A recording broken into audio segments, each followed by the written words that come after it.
Ako si Abogado Kim Zhengshu. Ito na ang 283 beses ko na nakatayo sa korte upang ipagtanggol ang aking kliyente. Sa nakaraang 10 taon ng aking propesyon, palagi akong naniniwala na ang batas ay nagiging mas mataas ang halaga para sa mga masamang tao na gumawa ng krimen, hindi upang ang mabubuting tao ay magbayad ng mas mataas na presyo. Sa kabuuan, ang mga aksyon ng nag-uusig ay may masamang intensyon, at ang pagtugon ng akusado ay makatarungang depensa. Lahat ay tumayo. Mga miyembro, tinatanggap ko ang pahayag na ang akusasyon ng sadyang pananakit ay hindi totoo. Ang akusado ay walang sala. Ang nagrereklamo ay sadyang nananakit. Malubha ang sitwasyon, hatulan ng parusang kamatayan. Attorney Kim, ito ang iyong panalo sa kaso.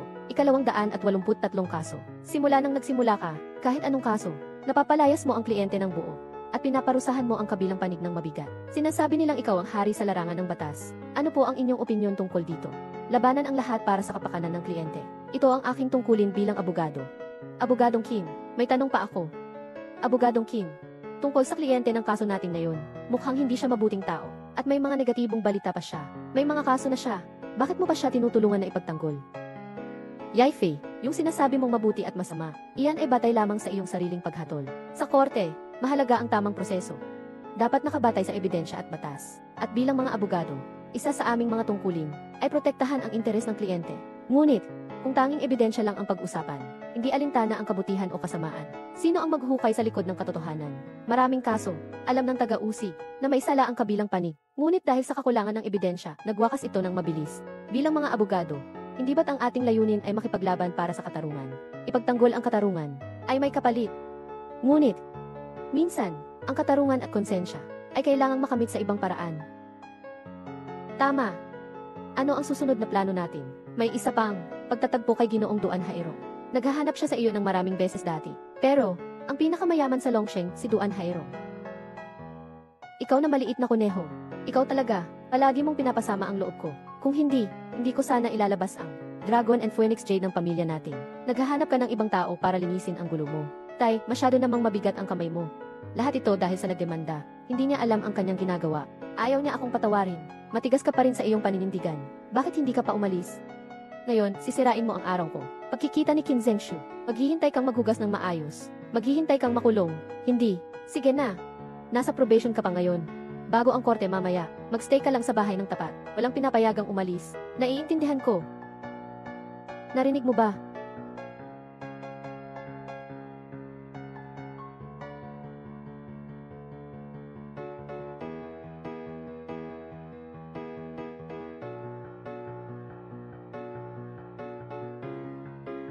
Ay, Attorney Kim. Dumating ka na. Magsimula ka na, maupo ka. Ayos. Ginoong Duan, matagal na kayong naghintay. Kamakailan lang, nagdalang tao ang aking manugang. Nakita ninyo, nagpadala pa kayo ng isang Dragon at Phoenix na Jade Bracelet. Hindi ko pa kayo na ipagpasalamat. Isang Jade Bracelet lang naman iyon. Attorney Kim, huwag po kayong mag-alala. Ginoo Duan, maraming salamat po. Dahil dumating na si Attorney Kim, sasabihin ko na ang totoo. Sa pagkakataong ito, nais ko pong humingi ng tulong kay Attorney Kim, yung anak kong walang paki, na naset up sa isang murder for hire na kaso. Sa unang hatol, nahatulan siya ng panggagahasa, pero masisiguro ko na, inosente siya. Kaya sa pagkakataong ito, naway matulungan ako ni Ginoo, na ipagtanggol ang kanyang inosente.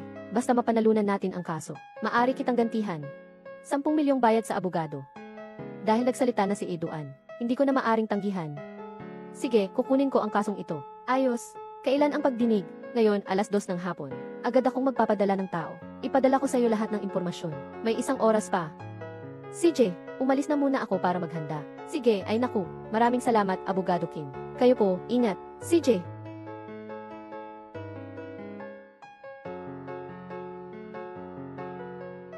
Anong nangyari sa manugang? Tay, si Ahaw ay sinaktan. Ano? Huwag kang mag-alala. Ipadala mo sa akin ang lokasyon. Pupunta ako agad. Ang ugali ni Kinhao ay kasing gaya ng sa kanyang ina mula pagkabata. Napaka mapagpakumbaba at mabait. Ang manugang din ay mahinahon at mabait. Hindi katulad ko na matigas at walang awa sa trabaho. Paano sila magkakaroon ng alitan sa ibang tao? At nasaktan pa. Yai-Fei, hintayin mo ako dito. Babalik ako agad. May higit 1 oras na lang bago magsimula ang pagdinig. Makakabalik ka ba sa oras? Huwag kang mag-alala. Ang ipinangako ko kay Ginoong Duan, gagawin ko talaga. Kung makikita mo siya, tulungan mo akong makipag-usap. CJ.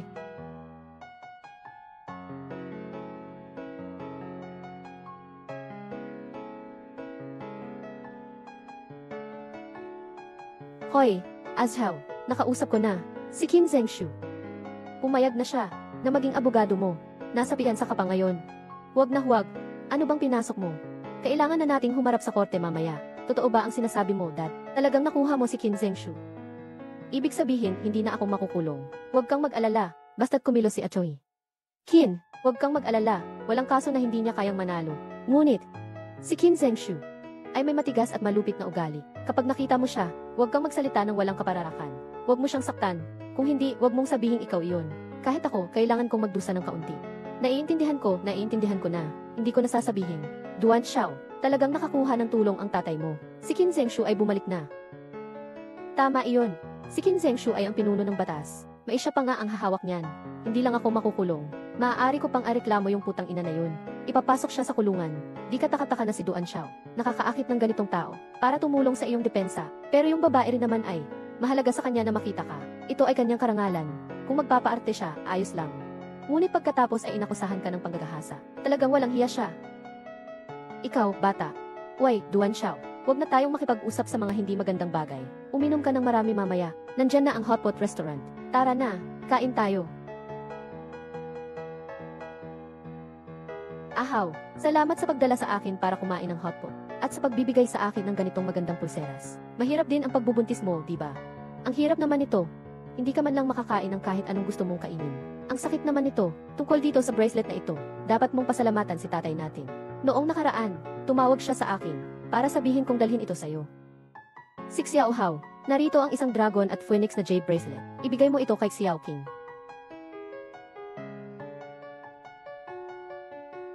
Tay, mukhang hindi mura ang bracelet na ito. Saan mo ito binili? Huwag ka nang magtanong. Kamakailan lang, nahihirapan si Xiao King sa pagbubuntis. Parang pinahirapan ko siya. Alaynan. Diyos ko, napakahalaga nito. Siyempre, kailangan ng misis ko ang pinakamaganda. Halika, kumain ka ng mais. Salamat, mahal. Maubos na ang maliit kong sangkap. Maubos na rin ako. Sama-sama tayo. Gusto ko pa ng isa. Kumain. Salamat, kuya. Pasensya na. Bingi ba ako? Pasensya na. Hindi namin sinasadya. Duan Xiao, nakapili na ng pagkain. Duan Xiao, itong babae. Maganda rin naman. Talagang maganda. Sayang nga. Kasama ng isang walang silbi. Kumain na. Mga kapatid, umupo.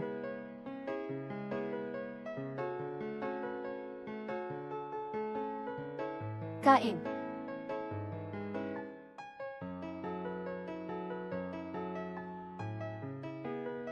Kain. Kumusta? Pwede bang umupo ng bahagya paakyat? Nagsisiksikan ka sa akin. Ikaw ang nagbukas ng tindahang ito. Saan ko gustong umupo, doon ako upo. Kumain ka, ako ang taya. Ahaw, nandito kami para kumain ng hotpot. Huwag mo na siyang bigyan ng halaga. CJ.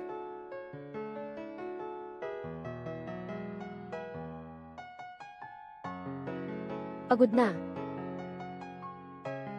Ahaw, bansa, huwag mo na siyang pagtuunan. Sa ganitong kalaking lugar, bakit kailangan mong makipagsiksikan dito sa akin? Gusto ko talaga yung posisyong ito. Anong nangyari? Anong ginagawa mo? Hindi naman niya sinasadyang manakit eh. Bro, sinasabi mo pa. Hindi ko sinasadyang gawin iyon. Magkapatid tayo, di ba? Huwag ka nang magalit sa akin. Lumayo ka na. Galit ka na. Ito ang ulam na kakainin ko kanina lang. Kakaunti pa lang ang nakakain ko. Para na rin itong paumanhin sa'yo. Ahaw.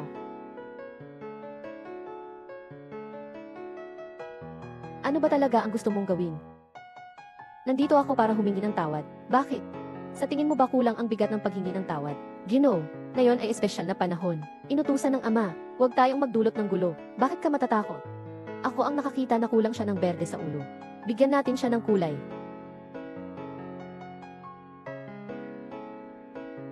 Sumugod sa akin.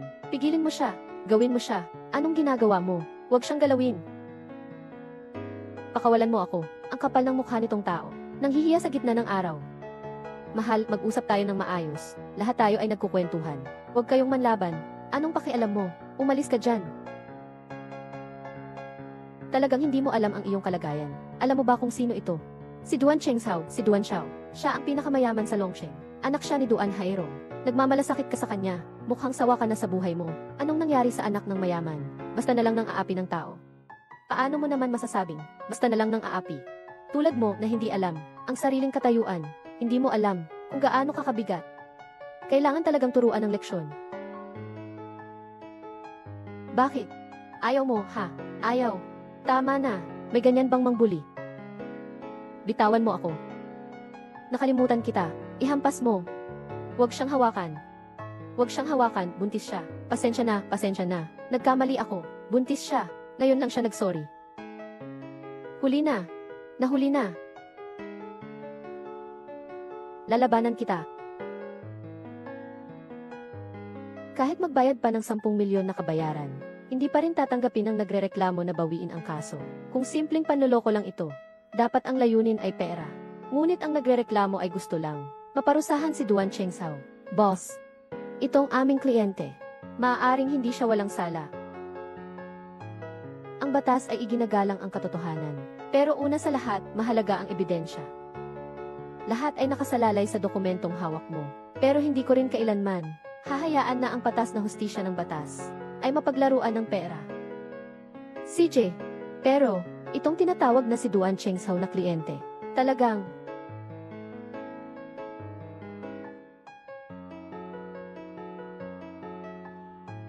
bitawan. Naghahasik ka ng gulo, diba? Hawakan mo siya. Bilis, bitawan mo siya. Pinapabagsak kita. Pinapabagsak kita. Halika, suntukin mo ako.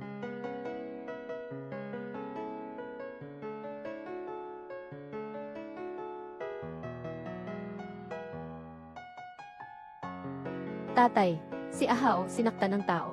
Ano? Huwag kang mag-alala. Ipadala mo sa akin ang lokasyon. Ako'y pupunta na. Nasa posisyon kami sa tindahan ng hotpot sa kanto. Binalik mo pa sa akin. Maliit na magandang babae. Sino ang tinatawagan mo? Anong gagawin mo?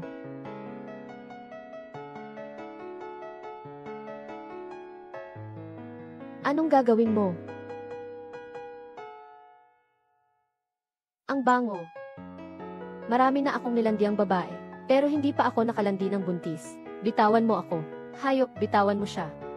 Sabi mo ba na inaapi kita? CJ, kaya't ako. Hayaan mong makita mo mismo. Ako. Kung gaano ako kasakit sa tao. Dalhin mo ang upuan. Umupo ka na. Halika. Hayaan mo akong halikan ka muna. Hindi, bitawan mo ako. Nang aapi ng lalaki, nangingibabaw sa babae. Kahit ang mga buntis ay hindi pinapatawad. Gusto ko ang ganitong lakas. Ito ba ang bracelet ng tatay ko? May isang dragon at phoenix na jade. Paano ito napunta sa kanya? Hindi kaya. Kilalang kilala niya si Qin Zhengshu. May kalahating oras na lang bago magsimula ang pagdinig. Nandito na ang nagreklamo at ang pamilya. Maraming tao at mamamahayag ngayon. Nakatambay sa pintuan ng pagdinig. Sinasabi nilang dapat ipaglaban ang nagreklamo para makuha ang katarungan. Gusto nilang gamitin ang presyon ng opinyon publiko upang mabago ang desisyon ng hukuman. Pumunta ka na at ayusin ito. Nandito na ako sa Hotpot Restaurant. Pagkatapos kong ayusin ang tungkol kay Xiao Hao, darating na ako. CJ! Hindi ba kamay iyon ng tatay ko? May isang dragon at phoenix na jade bracelet. Paano ito napunta sa kanya? Baka kilala niya si Qin Zhengshu. Si Qin Zhengshu na tao ay may matigas at malupit na ugali. Kapag nakita mo siya, huwag kang magsalita ng walang kapararakan. Huwag mo siyang pasakitan. Kung hindi, huwag mong sabihin ikaw. Pati ang tatay mo ay mapapahama. Saan mo nakuha ang pulseras na ito? Huwag mo akong pakawalan. Ito ang alahas na ibinigay sa akin ng asawa ko. Dragon and Phoenix Jade Bracelet. Pero ito ay isang pamanang kayamanan mula sa pamilya Duan. Sa buong mundo, iisa lang ito. At saka, matagal lang naibigay ni Duan Zong. Yung inutil mong asawa, paano mo magagawa yan sa kanya? Sa tingin ko, ito ay isang peke lang. Hoy! Gumamit ka ng peking ito para lokohin ako. At nilalakad-lakad pa sa harap ko. Sasabihin ko sa'yo, Ngayon, dito na kita papatayin. Para malaman mo kung ano ang mangyayari. Sa mga nagalit sa pamilyang Duan, hayop, bitawan mo ang asawa ko. Nagalit na ako. Paano mo ako papayagang bitawan siya? CJ, ibalik mo ang cellphone ko, na nahulog sa kawali. Hintayin mo akong magalit. Saka ko lang maikokonsidera, na patawarin kayong mga takas na magkasintahan. Duan Xiao, kung hindi, itigil na lang natin. Inutusan ka ni Duan Zong na, huwag makialam sa mga gulo. At saka, paano kung totoo yung bracelet na iyon? Lumayo ka dyan. Bilisan mo, kuhanin mo na. Hindi, mainit yang kawali. Masasaktan ang kamay mo. Hoy, kung ganun, kailangan kong gawin ito sa harap ng asawa mo. Huwag mong galawin siya, ako na ang kukuha. Hindi, kaya't bilisan mo na. Limitado ang pasensya ko. Hindi na ako makapaghintay. Kukunin ko siya, huwag mong galawin siya. Ang nagsabing pakakawalan ko kayo. Maliit na magandang babae. Ngayon, gusto kong harapin ang iyong asawa. Maglaro ka. Hindi lang ganyan. Gusto ko ring makipaglaro sa lahat. Salamat, Duan Xiao. Gusto ko ring matikman. Anong lasa ng babaeng ito? Ikaw, tarantado. Bumabalik ka sa iyong salita. Ano naman? Pindutin mo siya. Amang pangit. Halika dito. Ako. Sakit ang tiyan ko. Asawa. Asawa.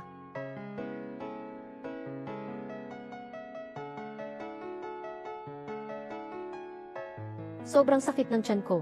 Ang anak natin. Dadaling kita sa ospital agad. Hello, paano kung hindi ko kayo papakawalan? Ano pa ang gusto mo? Ang anak ng asawa ko sa tiyan. Baka may mangyaring masama. Papalitan kita ng halaga. CJ, gusto kong makita. Bakit hindi mo ako pinapalampas? Hoy, Sinta, ikaw walang kwentang tao. Sabihin mo nga, paano mo ako hindi pakakawalan? Alak, sinasabi lang niya yan. Ikaw ang anak ng pinakamayamang tao sa Longsheng. At siya, ay walang silbi lang. Anong maihahambing niya sa iyo? Ang mayayamang tao rin. Hindi pwedeng ganito kalaya-laya. Kailangan mong tumawag agad ng tao. May peligro ang buntis na ito. Ako na ang tatawag ng pulis. Ipapairal natin ang batas laban sa inyo. Batas. Alam mo ba kung sino ang abogado ko? Si Qin Zhengshu, ang hukom sa larangan ng batas. Gusto mong parusahan ako sa pamamagitan ng batas. Sa tingin mo ba ay posible? Qin Zhengshu. Hindi ba siya ang tatay ko? Si Qin Zhengshu ang tatay mo. Huwag mong ilagay sa sarili mong mukha ang ginto. Siya ang tatay ko. Ikaw ay isang taong masama at mapagsamantalang gumawa. Ikaw ay isang masamang tao. Hindi ko siya pahihintulutang ipagtanggol ka. Mahal na Ginoo, itigil na natin ito. Si Qin Zhengshu. Matigas pa rin ang iyong bibig, hindi ba? Sasabihin ko sa iyo, kung ikaw ay anak ni Qin Zhengshu. Saka ako ay anak ng Pangulo. Akala mo makikipag-away pa sa akin. Suntukin mo siya, tumigil ka. Suntukin mo siya, tumigil ka.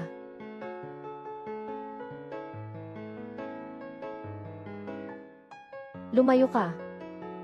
Sino nang lumat ganito? Anak. Ano bang nangyayari? Sila iyon. Kumakain lang kami ni Xiaoqing. Gusto nilang makahanap ng dahilan. Sinaktan pa kami. Ikaw ang unang nakasakit kay Duan Xiao. Kaya ka sinaktan, kaya naman karapat-dapat lang. Ang anak ko ay mapagpakumbaba, hindi madaling nakakasakit ng iba. Siguradong, kayo ang nagpasimula nito. At ano naman ngayon, agad na bigyan kami ng pera, at humingi ng tawad. Kung hindi, ngayon kayong mga tao, walang sinuman ang makakalabas. Nasa panaginip ka, kayo ang unang gumawa ng masama, tapos gusto niyong kami ang unang magbayad. Anak, dalhin mo muna si Xiaoqing sa ospital. Tungkol dito, tiyak na tutulungan ka ng tatay mong makuha ang hustisya. Mayroon akong 30,000. Ipapadala ko muna ang anak ko at manugang sa ospital. 30,000. Kulang ba ako sa ganitong pera? Kung makikipag-away ka sa akin, gusto mong madaling makaalis, may ganitong kadaling bagay. Ano ang gusto mong gawin? Ikaw ang tatay niya, di ba? Ganun ba? Kung gusto mong iligtas siya, kneel down ka at tawagin akong tatay. Bastos, wag mong isipin na maihiya mo ako, tatay. Tinawag ba kita para makialam? Matandang tao. Ano na ang naisip mo? Kneel down at tawagin mo akong Itay. O hayaan mo na lang na, hindi mo ako matawag na Itay sa buhay na ito. Mukhang sa bagay na ito, hindi ka nagbabalak na sumuko. Tama ba? Tama. Hindi ako titigil ng basta-basta. Matandang tao, nagmamalaki ka, ha? Ikaw, ang pag-atake ko sa iyo ay para sa sariling depensa. At ikaw, ay nag-udyok ng gulo, nagsasama-sama para makipaglaban. Pinakamababa ng 3 taon, pinakamataas ay kamatayan. Ikaw pa ang nagbigay sa akin ng parusa. Alam mo ba kung sino ako? Alam ko lang na sinaktan mo ang anak at manugang ko. Ngayon, nandyan ang mga saksi at ebidensya. Hindi ka makakatakas sa parusa.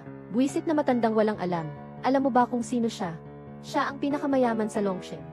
Anak ni Duan Hairong. Ikaw ang anak ni Duan Hairong. Akusado sa kaso ng panggagahasa.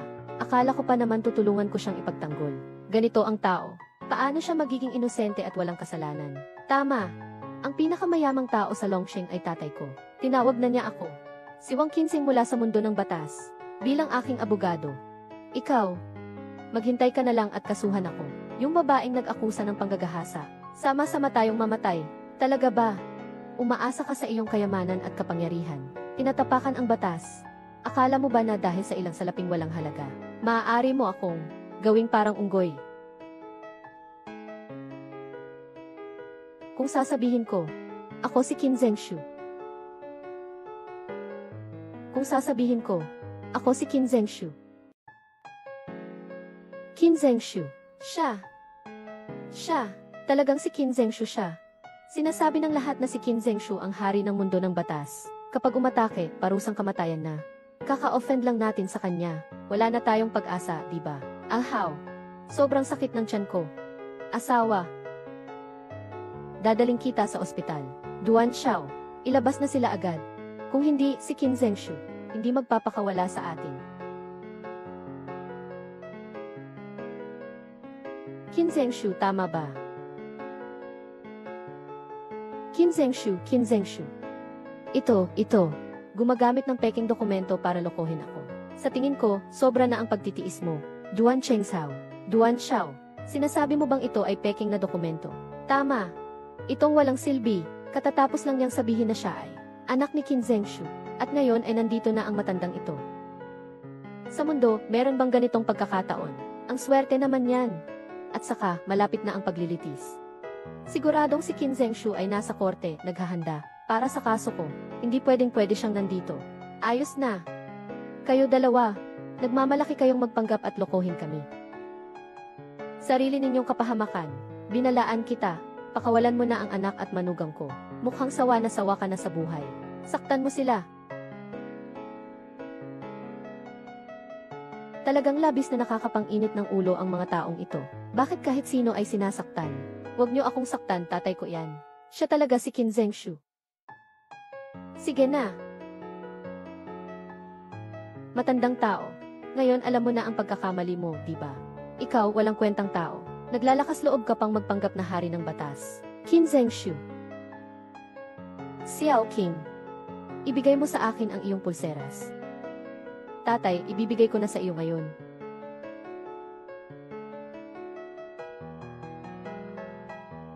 Itong dragon at phoenix na jade bracelet ay ibinigay sa akin ni Duan Hairong. Ibalik mo ito. Sabihin mo sa kanya na hindi ko natatanggapin ang kasong ito. Matandang tao. Walang katapusan, di ba? Sinasabi mo na ang pulseras na ito ay ibinigay ng tatay ko sa iyo. Ayos lang. Ngayon tatawagan ko ang tatay ko para malaman mo ang totoo. Tao. Tatay. Buwisit na bata. Saan ka ba pumunta? May ginawa ka na namang kalokohan, ha? May ginawa ka na namang kalokohan, ha? Tatay. Wala naman ako, eh. Kumain lang ako kasama ang mga kaibigan. Alam ko na ikaw. Sa ganitong kalagayan mo ngayon, siguradong may ginawang masama. Papa, ako. Sila ang mga taong yun. Oh, Dad. Nandyan na ba si Qin Zhengshu sa korte? Umaga pa lang, nandyan na siya. Kakalabas ko lang sa assistant niya. Why, assistant EE? Nasaan si Attorney Qin? Nasa banyo si Attorney Qin. May kalahating oras na lang bago magsimula ang pagdinig. Hindi ko alam kung handa na si Abogado Qin. Huwag kang mag-alala. Kilalang mahusay si Abogado Qin sa kanyang trabaho. Nakaayos na ang mga dokumento ng kaso. Sige, alam ko na.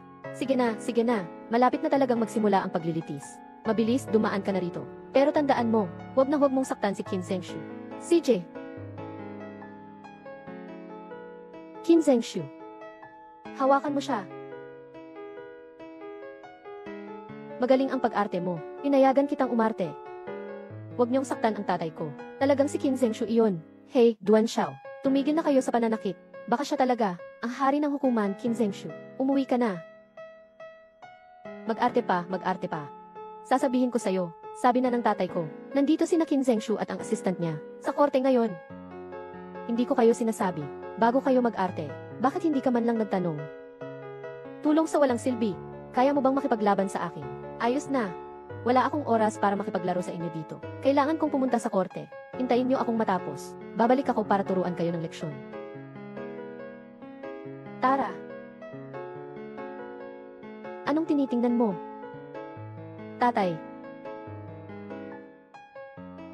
Tay. Sakit ang tiyan ko. Asawa.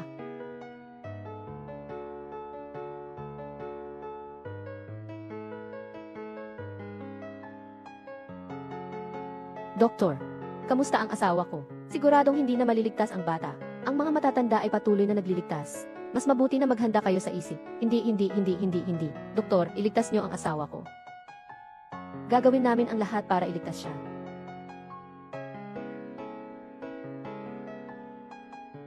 Si Xiaohao. Wala na ang bata. Si King ay hindi pa alam kung buhay o patay. Anong silbi ng mabuhay? Pa.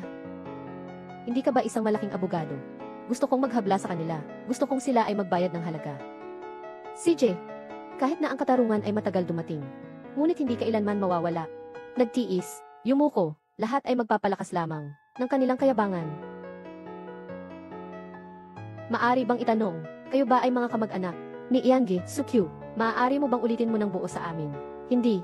Huwag mong kuhanan ang anak ko. Huwag mong kuhanan ang anak ko. Ay, si Duan Xiao nandito na. Duan Xiao. Sa unang hatol, napatunayang ginahasa ka. Ngayon ay nag-a-appeal ka. Naghahanda ka bang mag-apply ng walang sala na depensa? Gusto mo ba akong makulong? Walang paraan. Gusto mong mapawalang sala. Ngunit iginiit ng nag-uusig ang akusasyon. Ikaw ay nahatulan ng panggagahasa. Sa unang pagdinig, nahatulan ka rin. Hindi ka naman inosente. Ako ay inakusahan ng hindi totoo. Ito ang babaeng ito, na sinadyang ipahamak ako. Nang hindi makakuha ng pera, nagalit siya. Pero ayos lang. Kumuha na ako ng abogado para sa aking depensa. CJ, yung mga nag-aakusa sa akin. Maghintay na lang kayong makulong. Huwag akong hawakan. Faye, nanay, tulungan mo ako. Walang anuman, anak, walang anuman. Kayong mga mayayaman, hindi nila tinitingnan ang tao ng seryoso. Yung batang babae, tahimik at dalisay. Nagawa mong siraan siya ng ganito, at ikaw pa ang gusto pang baliktarin ang katotohanan. O Diyos ko! May hustisya pa ba dito? Ano ba ang nagawa ng anak ko? Na mali! Kailangan niyang tiisin ang ganitong pagdurusa. Bakit ganun? Noon, sabi ng lahat, sa harap ng batas, pantay-pantay ang lahat. Ngunit ngayon, laging may nagsasabi, sa harap ng batas, may mga uri-uri ng tao. Ngayon, gusto kong makita, sino ang makakatunggali? Abogado King, malapit nang magbukas ang korte.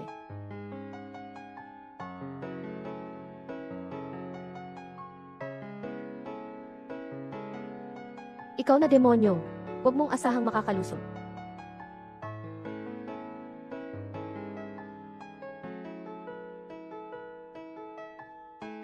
Lahat tumahimik kayo. Tingnan mo, ang aking abogado, si Attorney Wang Qingzheng, ay malapit nang dumating. Maghintay kayo at umiyak. Abogado ng nagreklamo, si Qin Zhengshu, ay nandito na.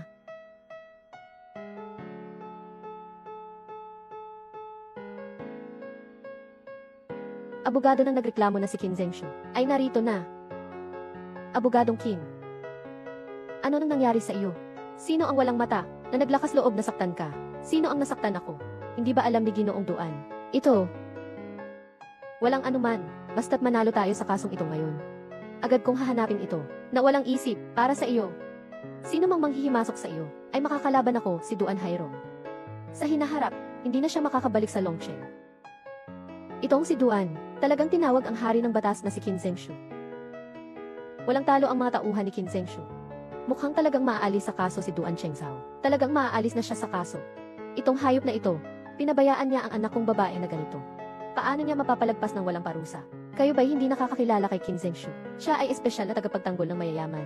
Malalim ang kanyang kaalaman sa batas. Mas matalim pa ang kanyang depensa. Kahit ang mga kilalang abogado sa industriya, ay hindi niya matatalo. Mukhang mapapanalo natin ito. Siguradong mapapalaya tayo ngayon. Maaaring ang mga nagrereklamo ay kailangan pang pumasok sa kulungan. Sila ang gumawa ng kasalanan. Bakit tayo pa ang magbabayad ng parusa? Mayaman ba talaga sila? Na kayang baliwalain ang batas. Gagawin ang nais. Pagsubok sa hukuman. Dapat ayon sa batas. Walang sinuman ang maaaring lumampas sa batas. Tama si Abogado Qin. Ang hukuman na ito ay nagsasagawa ng mga bagay ayon sa batas. Anak ko, hindi naman nagkasala, kaya't dapat siyang palayain ng walang kasalanan. Gago, huwag ka nang magpahuli pa. Batiin mo si Abogado Qin. Wala kang silbi. Huwag po kayong magalit, Abogado Qin. Siguradong naakit siya sa iyong presensya. Pakiusap. Uy, Abogado Qin. Baka nagkamali ka ng daan. Nandito ang upuan ng akusado. Hindi ako nagkamali. Ako ang abogado ng nagreklamo. Hindi ako nagkamali. Ako ang abogado ng nagreklamo. Anong sinasabi mo? Paano ka magiging abogado ng nagreklamo? Ito si Qin Zhengshu. Hindi ba siya ang abogado ng akusado? Narinig ko na ang bayad niya sa abogado ay umaabot ng milyon. Ang pamilya ng nagreklamo ay isang karaniwang pamilya. Paano niya kakayanin siyang imbitahan? Nanay, si Lawyer Qin ba ang inimbitahan mo? Ganong kalaking abogado. Kahit na magbenta pa ako ng lahat, hindi ko pa rin siya kayang imbitahan. At saka, tama ang alaala ko. Humiling tayo ng libreng tulong. Ako ang abogado na tumutulong sa nagreklamo. Hindi ako tumatanggap ng bayad.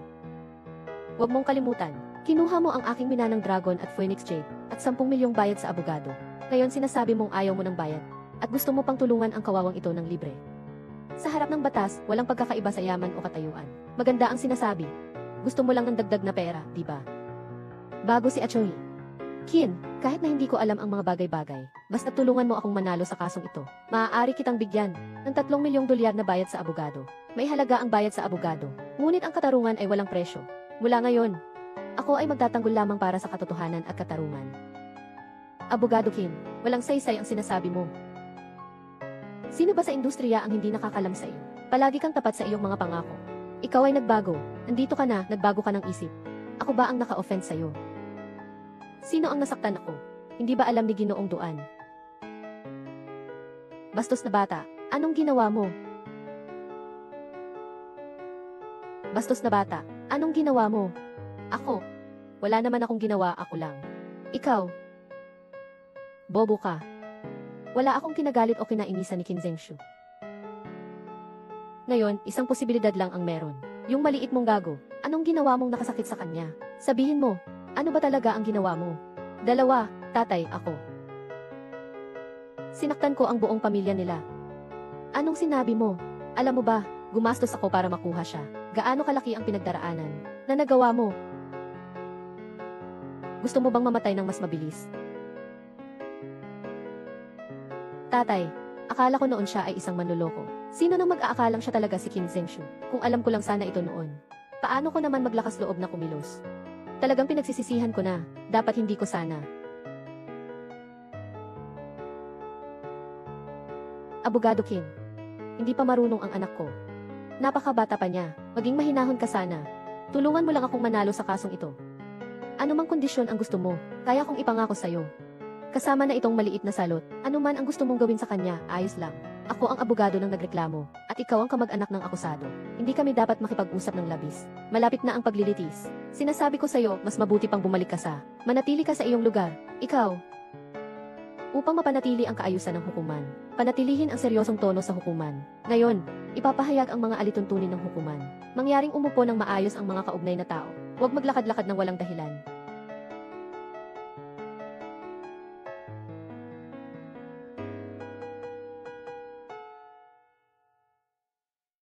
Nakatapos na ng pagbabasa, pakiusap pumasok ang punong hukom.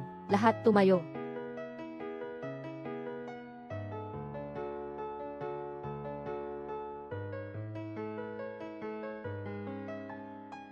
Ngayon, simulan ang pagdinig.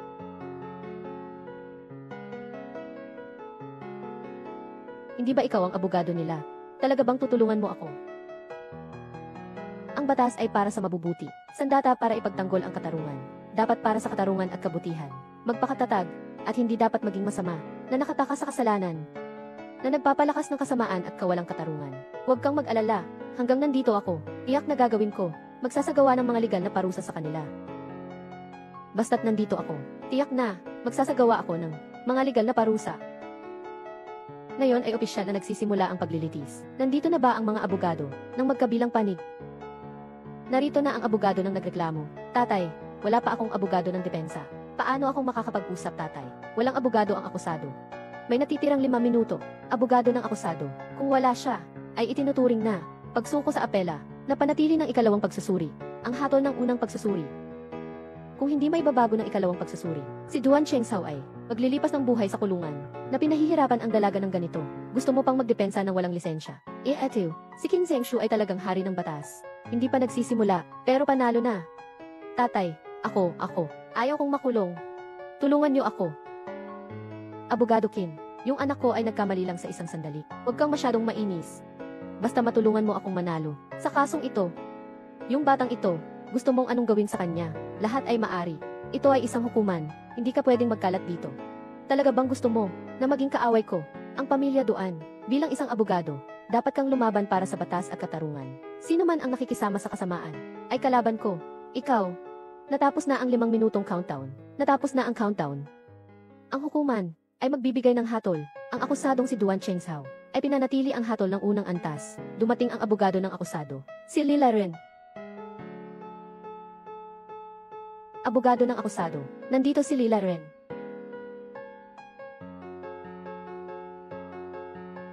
Laren, bakit nandito ka?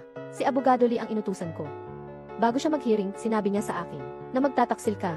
Noong una, hindi ako naniniwala. Talagang hindi ko inasahan. Seryoso ka pang tutulong sa mga mahihirap na kalaban ko sa anak ko. Bago ang paglilitis. Lilishi, ikaw pa ang nagtaksil sa akin. Ano? Hindi mo na ipagtatanggol si Duan Chengzhao.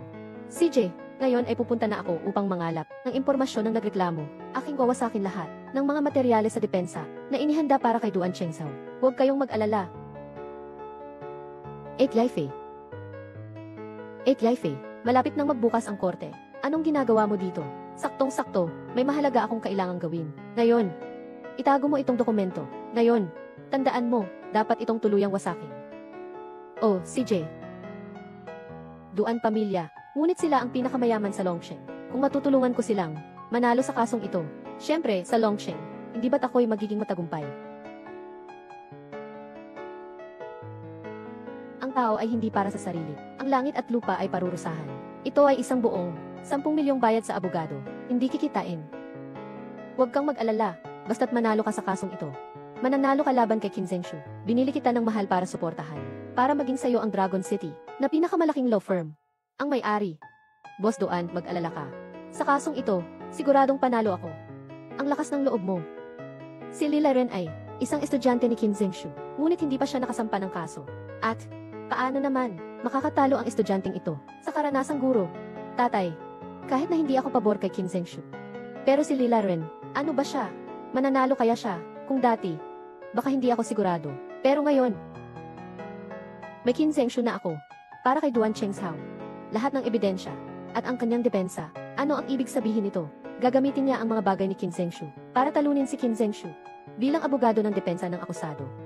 Tiyak na siya, naghanda siya ng maayos para sa tagumpay. Ngunit sa huling sandali, siya ay nagbago ng isip. Wala siyang oras para maghanda ng mga ebidensyang pabor sa nagreklamo. Ito rin ang dahilan ng kanyang pagtalikod pagkatapos. At ang dahilan kung bakit siya ay tahimik. Dahil alam niya na hindi niya kayang baliktarin ang kanyang mga naunang pahayag kung magpapatuloy ang paglilitis. Iyak na matatalo siya. Kaya, ginamit niya ang mga butas sa proseso. Hayaan, nawala ang abogado ng akusado. Nais na matalo ang akusado sa kasong ito. Ngunit nandito na ako. Siya, tiyak na matatalo. Kami ay mag-aaral at guro sa loob ng 7 taon. Talaga bang dahil sa isang kaso, ay magiging kaaway tayo? Ikaw ang nagpilit nito. 7 taon. Ikaw mismo, nagsimula ng daan-daang libo. Buwan-buwan ay binibigyan mo ako ng ganitong maliit na sahod. Hindi pa ako pinapayagang mag-isa sa korte. Sa isip mo, wala ka talagang iniisip na estudyante ko.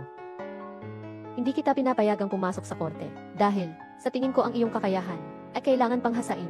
Ikaw sa bahay sa Longsheng, sasakyan, alin ang hindi ko binili? Sinasabi mo pa na ako, hindi kita tinuring na disipo. Sobra na, ngayon. Kailangan kitang talunin. Sa sariling kamay matatalo kita. Hari ng batas, na hindi natatalo.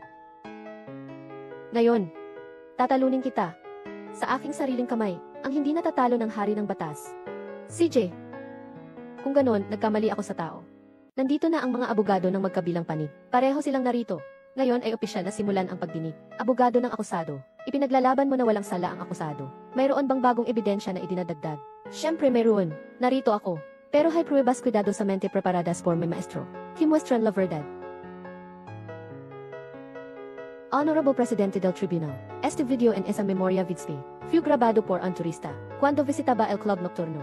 Citam estas images, que detalan todo lo ocurrido. Nagbabayad, sa aming kliyente, lahat ng bagay. Humihiling ako, na ipalabas ito sa korte.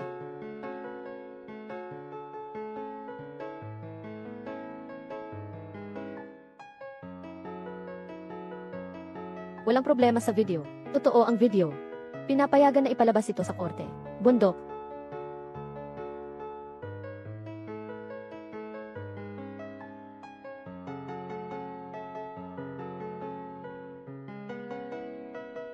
Wes na puno. Ipinapakita ng video. Noong panahong iyon, ang nagrereklamo ay pumasok mismo sa nightclub. Nang dinala siya ng aming partido, sa private room, walang halatang pagtutol. Kaya sa tingin ko, ang nagreklamo ay nakipagtalik sa aming kliyente, ay ganap na kusang loob. Kasinungalingan, kayo ang nagloko sa aking anak na babae.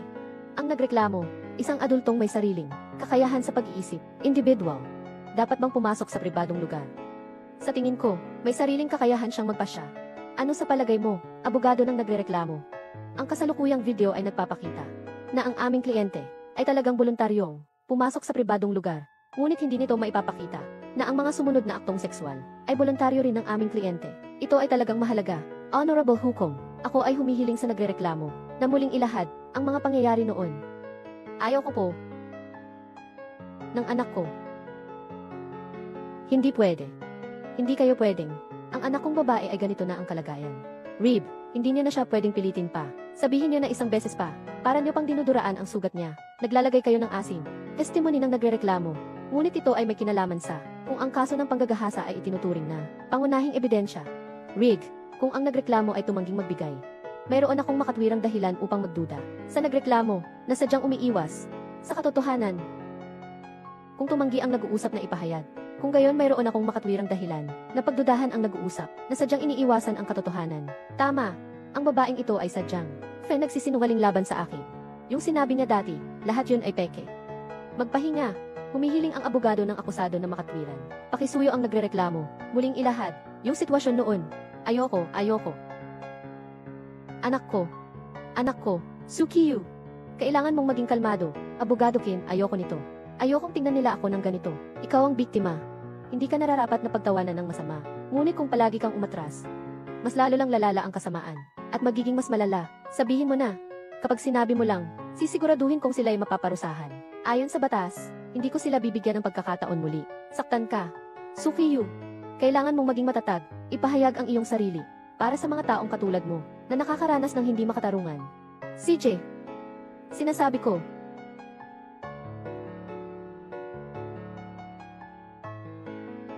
noong araw na iyon, nasa daan lang ako.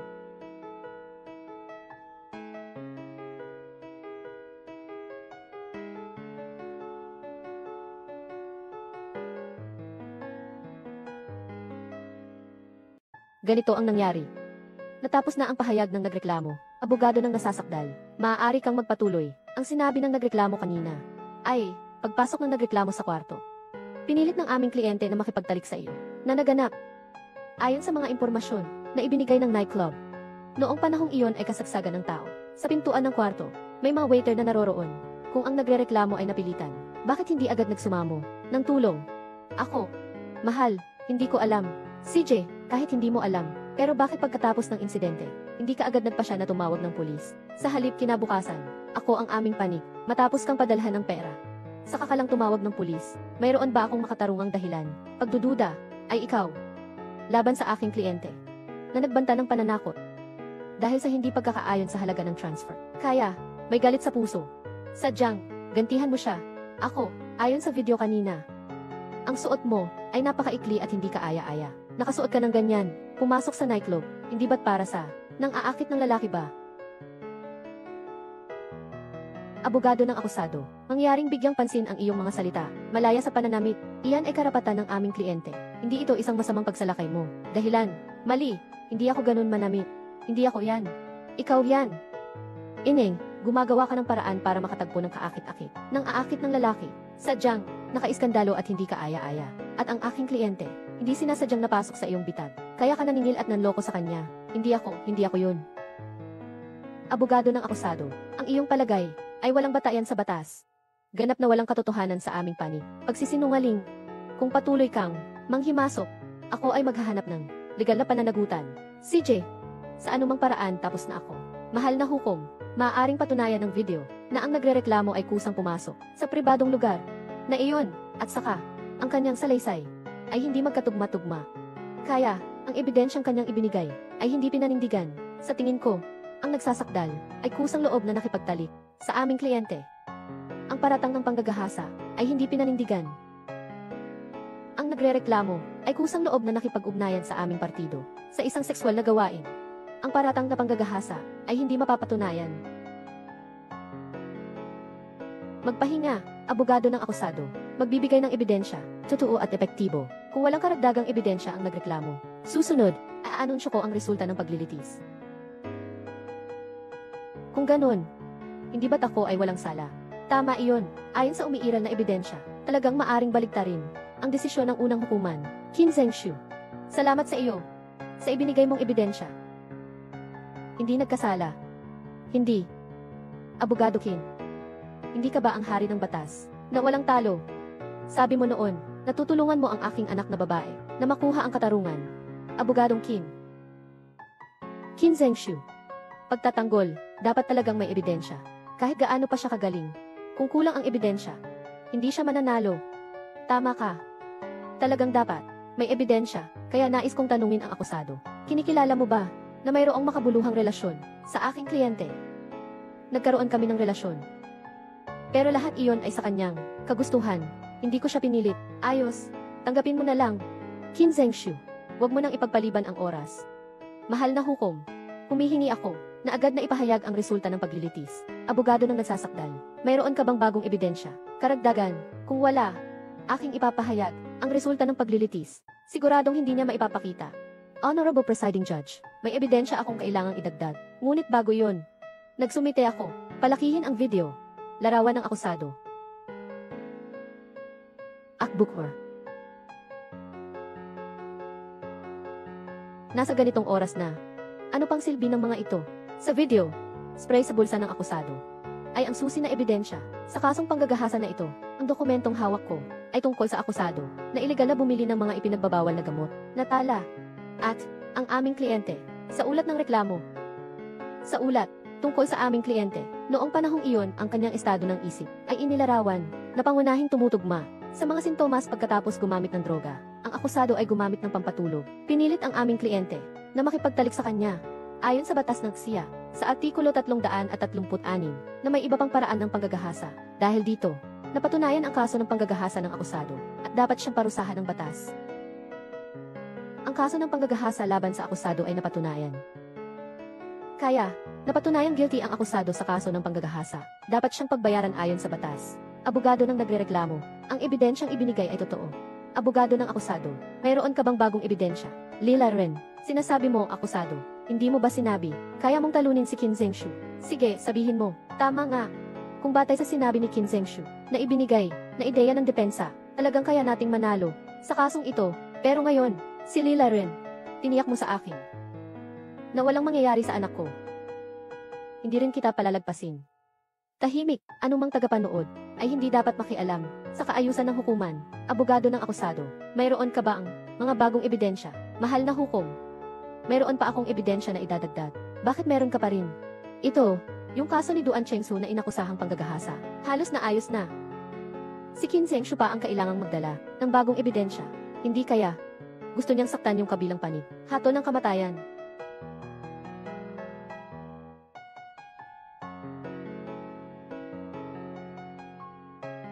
Sa unang hatol, napatunayan ang akusasyon ng panggagahasa. Ayon sa batas, hindi siya kwalipikado para sa piyansa. Ngunit ano ang katotohanan? Hindi lamang siya pinalaya sa piyansa, nasa ilalim pa ng piyansa. Maraming beses na nagkaroon ng labanan, ng gulo sa lugar, na nagdulot ng pinsala sa marami, kabilang dito ang aking manugang. Malubhang nasugatan at nagpalaglag. Hanggang ngayon ay nasa ospital at hindi pa tiyak ang buhay.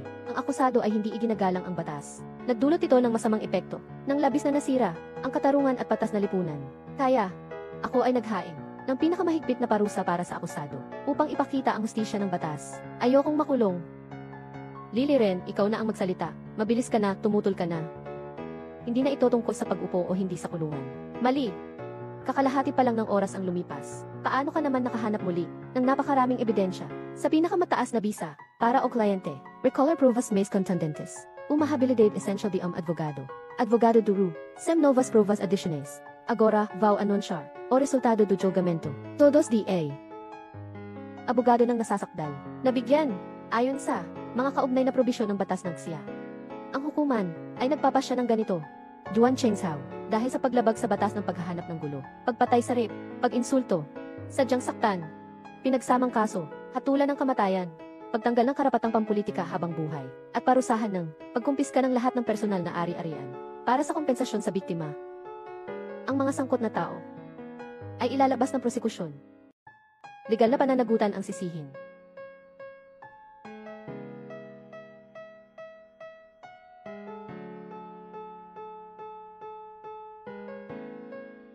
Tatay, tulungan niyo ako. Ayaw kong makulong, tatay. Anak, anak. Anak. Anak. Ginooduan. Lila Ren. Anong klaseng abogadong ii ka? Pinayagan kitang magdepensa sa walang kasalanan. Pero pinawalang sala mo. Sa halip na makulong, pinawalang sala mo ng kamatayan. At ikaw pa. Qin Zhengshu. Hindi kita palalampasin.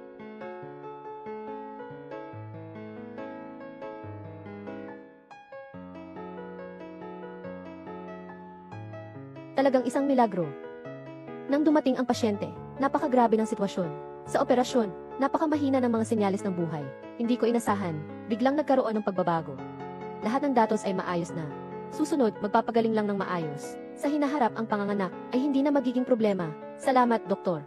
Tiyak kaming makikipagtulungan sa pagpapagaling. Hindi problema ang pera. Bigyan mo ng pinakamahusay na gamot ang aking manugang. At kagamitan. CJ. Asawa, sa tingin mo, meron pa bang masakit? Wala akong sakit. Pero, nakakaawa ang ating anak. Maaari pang magkaroon ng anak kung mawawala. Ang pinakamahalaga ay okay ka. Oh, tama nga, hindi mo pa alam, di ba? Noong ikaw ay nawalan ng malay, nag-file ng kaso ang tatay para sa isang kawawang ina at anak. Laban sa salarin, siya ang taong si Duan Chengzhao. Ngayon ay nahatulan na siyang mamatay. Talaga. Totoo, nahatulan na siyang mamatay. Yung mga nang-aapi sa inyo, hindi nila papayagan si Dad na makalayo, Abogado Qin. Sukiyu, bakit kayo nandito? Attorney Qin, salamat sa walang bayad na pagtulong mo sa aking anak na babae na manalo sa kaso at nakakuha ka pa ng 3 milyong pisong kompensasyon. Ako, hindi ko talaga alam paano kita pasasalamatan. Narinig ko na na-ospital ang iyong manugang. Nagdala ako mula sa bayan ng ilang itlog. Ito ay mga itlog mula sa aming sariling alaga para sa iyong manugang. Magpakatatag ka. Tungkol kay Abogado Qin, salamat sa pagtulong sa akin. Luhod ako sa iyo. Ay, bilang inyong tagapagtanggol na abogado, buong pusong tutulungan kayo. Ito ang dapat kong gawin. At saka, sa paglilitis na ito, may personal akong motibo. Tatanggapin ko na lang ang itlog. Hindi na kailangang yumuko pa. Salamat, Attorney Qin. Noon, sinasabi nila sa'yo, walang pagkakaiba sa mabuti at masama. Para lamang sa mga mayayaman ang pagtatanggol. Sadyang inaapi kami ng mga ordinaryong tao. Ito sila. Lahat ng ito ay kasinungalingan. Isang mabuting abogado ay mabait, mabuting tao. Matagal lang nagsasampa ng kaso ang tatay ko. Ito ang kauna-unahang beses na narinig kong sabihin na siya ay mabuting tao. Huwag mo nang sabihin yan. Salamat din sa inyo. Naintindihan ko na. Bilang isang abogado, dapat mong ipaglaban ang katarungan ng batas. Itinuturing na unang Qin Zhengshu. May nagulat sa iyo. Sa panahon ng pagtanggap ng tungkulin, tumatanggap ng suhol. Maraming beses na nagbanta ng karahasan sa mga saksi at nagpeke ng ebidensya sa paglilitis. Pakiusap, sumama ka sa aming pabalik. Sumasa-ilalim sa investigasyon. Pakisamahan niyo kami pauwi. Sumasa-ilalim sa investigasyon. Hindi pwedeng mangyari yan. Kapulisan. Kanonong abogado, nung ipinagtanggol niya ang anak ko, wala siyang tinanggap na kahit isang sentimo. Siya ay isang mabuting tao. Hindi niya magagawa ang iligal na bagay. May paglabag ba siya sa batas? Hindi lang ang sinasabi niyo ang pwedeng magpasya. Lila Ren. Ikaw na naman ang may gawa niyan. Dong Duan. Lahat ng law firm sa Longsheng. Nahanap ko na lahat. Sabi nila, Ang kasong ito ay tiyak na nakasara. Hindi na pwedeng baliktarin pa. Nandito si Qin Zhengshu. Hindi nila kayang makipaglaban sa kanya. Sa labas ng Longsheng, ibang law firm. Ganito rin ang sagot. Qin Zhengshu. Ikaw, gago, umalis ka. Lahat kayo, umalis. Ginoong Duan, Lila Ren. May mukha ka pang humarap sa akin. Kung hindi dahil sa'yo, walang kwentang tao. Na nagmamagaling, ang anak ko ay maaaring hatulan ng ilang taon. Ngayon, ayos na. Hinatulan na ng kamatayan. Pati ako ay nainis kay Qin Zhengshu. Kung si Qin Zhengshu ay hindi bibitaw, posible ring ako ay makulong. Sandali, magpasensya ka na muna. Sa kaso na ito, hindi pa rin nawawala ang pagkakataon na magbago.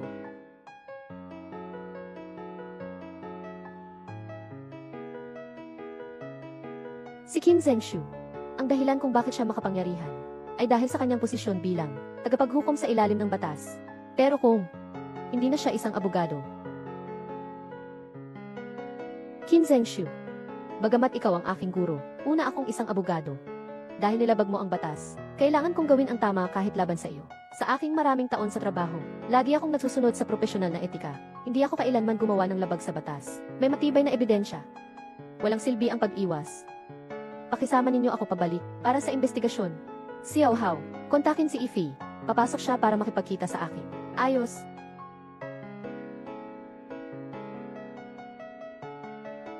Bakit ganito? Ito, si Qin Zhengshu ay lumabag sa batas. Nagsinungaling ng ebidensya. Ang kanyang lisensya bilang abogado, tiyak na mawawala ng bisa, at ang mga kasong kanyang hinawakan, talagang haharapin ang muling pagsusuri. Pagdating ng panahon, kayo dalawa, maghintay na lang na makulong. Bakit ganito? Siguro kami mga ordinaryong tao, huli na kaming makalaban sa mga may kapangyarihan at may posisyon na masasama.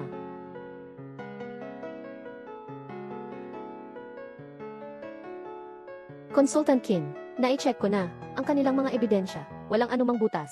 Pero ang mga kaso mo kamakailan, lahat ay hawak ko. Hindi mo talaga ginawa ang ganitong bagay. Sila ay handang-handa. Si Lily rin ay kasama ko ng 7 taon. Hawak niya ang aking selyo at lahat ng impormasyon. At si Duan Hairong naman ay ang pinakamayaman sa Longsheng. Kung sila dalawa ay magsanib puwersa laban sa akin, hindi kayo makakahanap ng ebidensya. Alam nila na sa korte, hindi ka nila kayang talunin. Kaya sinadyang gumawa ng ebidensya para makulong ka, para mapalabas si Duan Zhenghao. Abogado Qin, bukas na ang iyong paglilitis. Pero karamihan sa mga abogado sa Longsheng, lahat ay naibenta na sa angka ng Duan. Yung hindi pa naibenta, marahil, hindi rin magpapalabas ng sakdal para ipagtanggol ka. Lahat ng ito ay karma. Noon pa man, ako ay nagtatanggol sa mayayaman. Hindi alintana ang kabutihan o kasamaan. Nagsasalita lamang tungkol sa batas. Ngunit dahil dito ay naging isang masamang tao na tumutulong sa kasamaan. At ngayon ako'y naguguluhan. Ang mga mayayaman ay tinitingnan ako bilang isang tinik. Ang mga makatarungan ay tinitingnan ako bilang isang sakit. Siyempre, walang tutulong sa akin. Hindi ganon. Tatay, sa mga nagdaang taon, kahit nasa panlabas, nagpapanggap kang kumikita ng napakalaking bayad sa abogado. Pero sa likod ng mga ito, karamihan sa pera, ay ibinibigay mo sa mga pamilya ng biktima. O kaya naman ay lihim mong ipinapadala ang donasyon. Kung talagang ikaw ang mga masasamang tao sa kanilang sinasabi, bakit mo ginagawa ito? Alam mo namang, ang laban ng mga ordinaryong tao at mayayaman, ay parang itlog sa bato.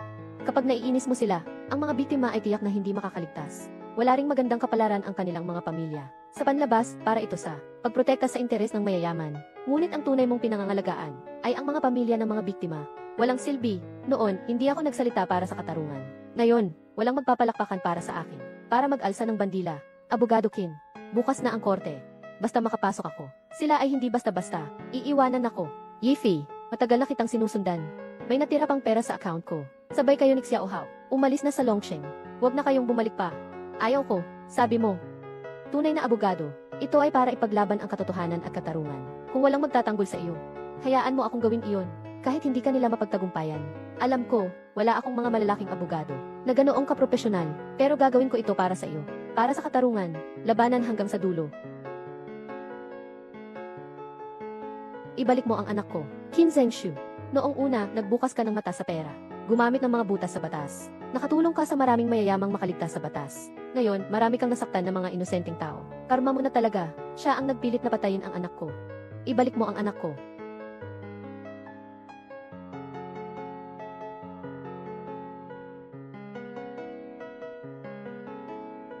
Abogadong Qin, tulungan mo ako. Anong ginagawa mo? Ikaw ang nag-uusig.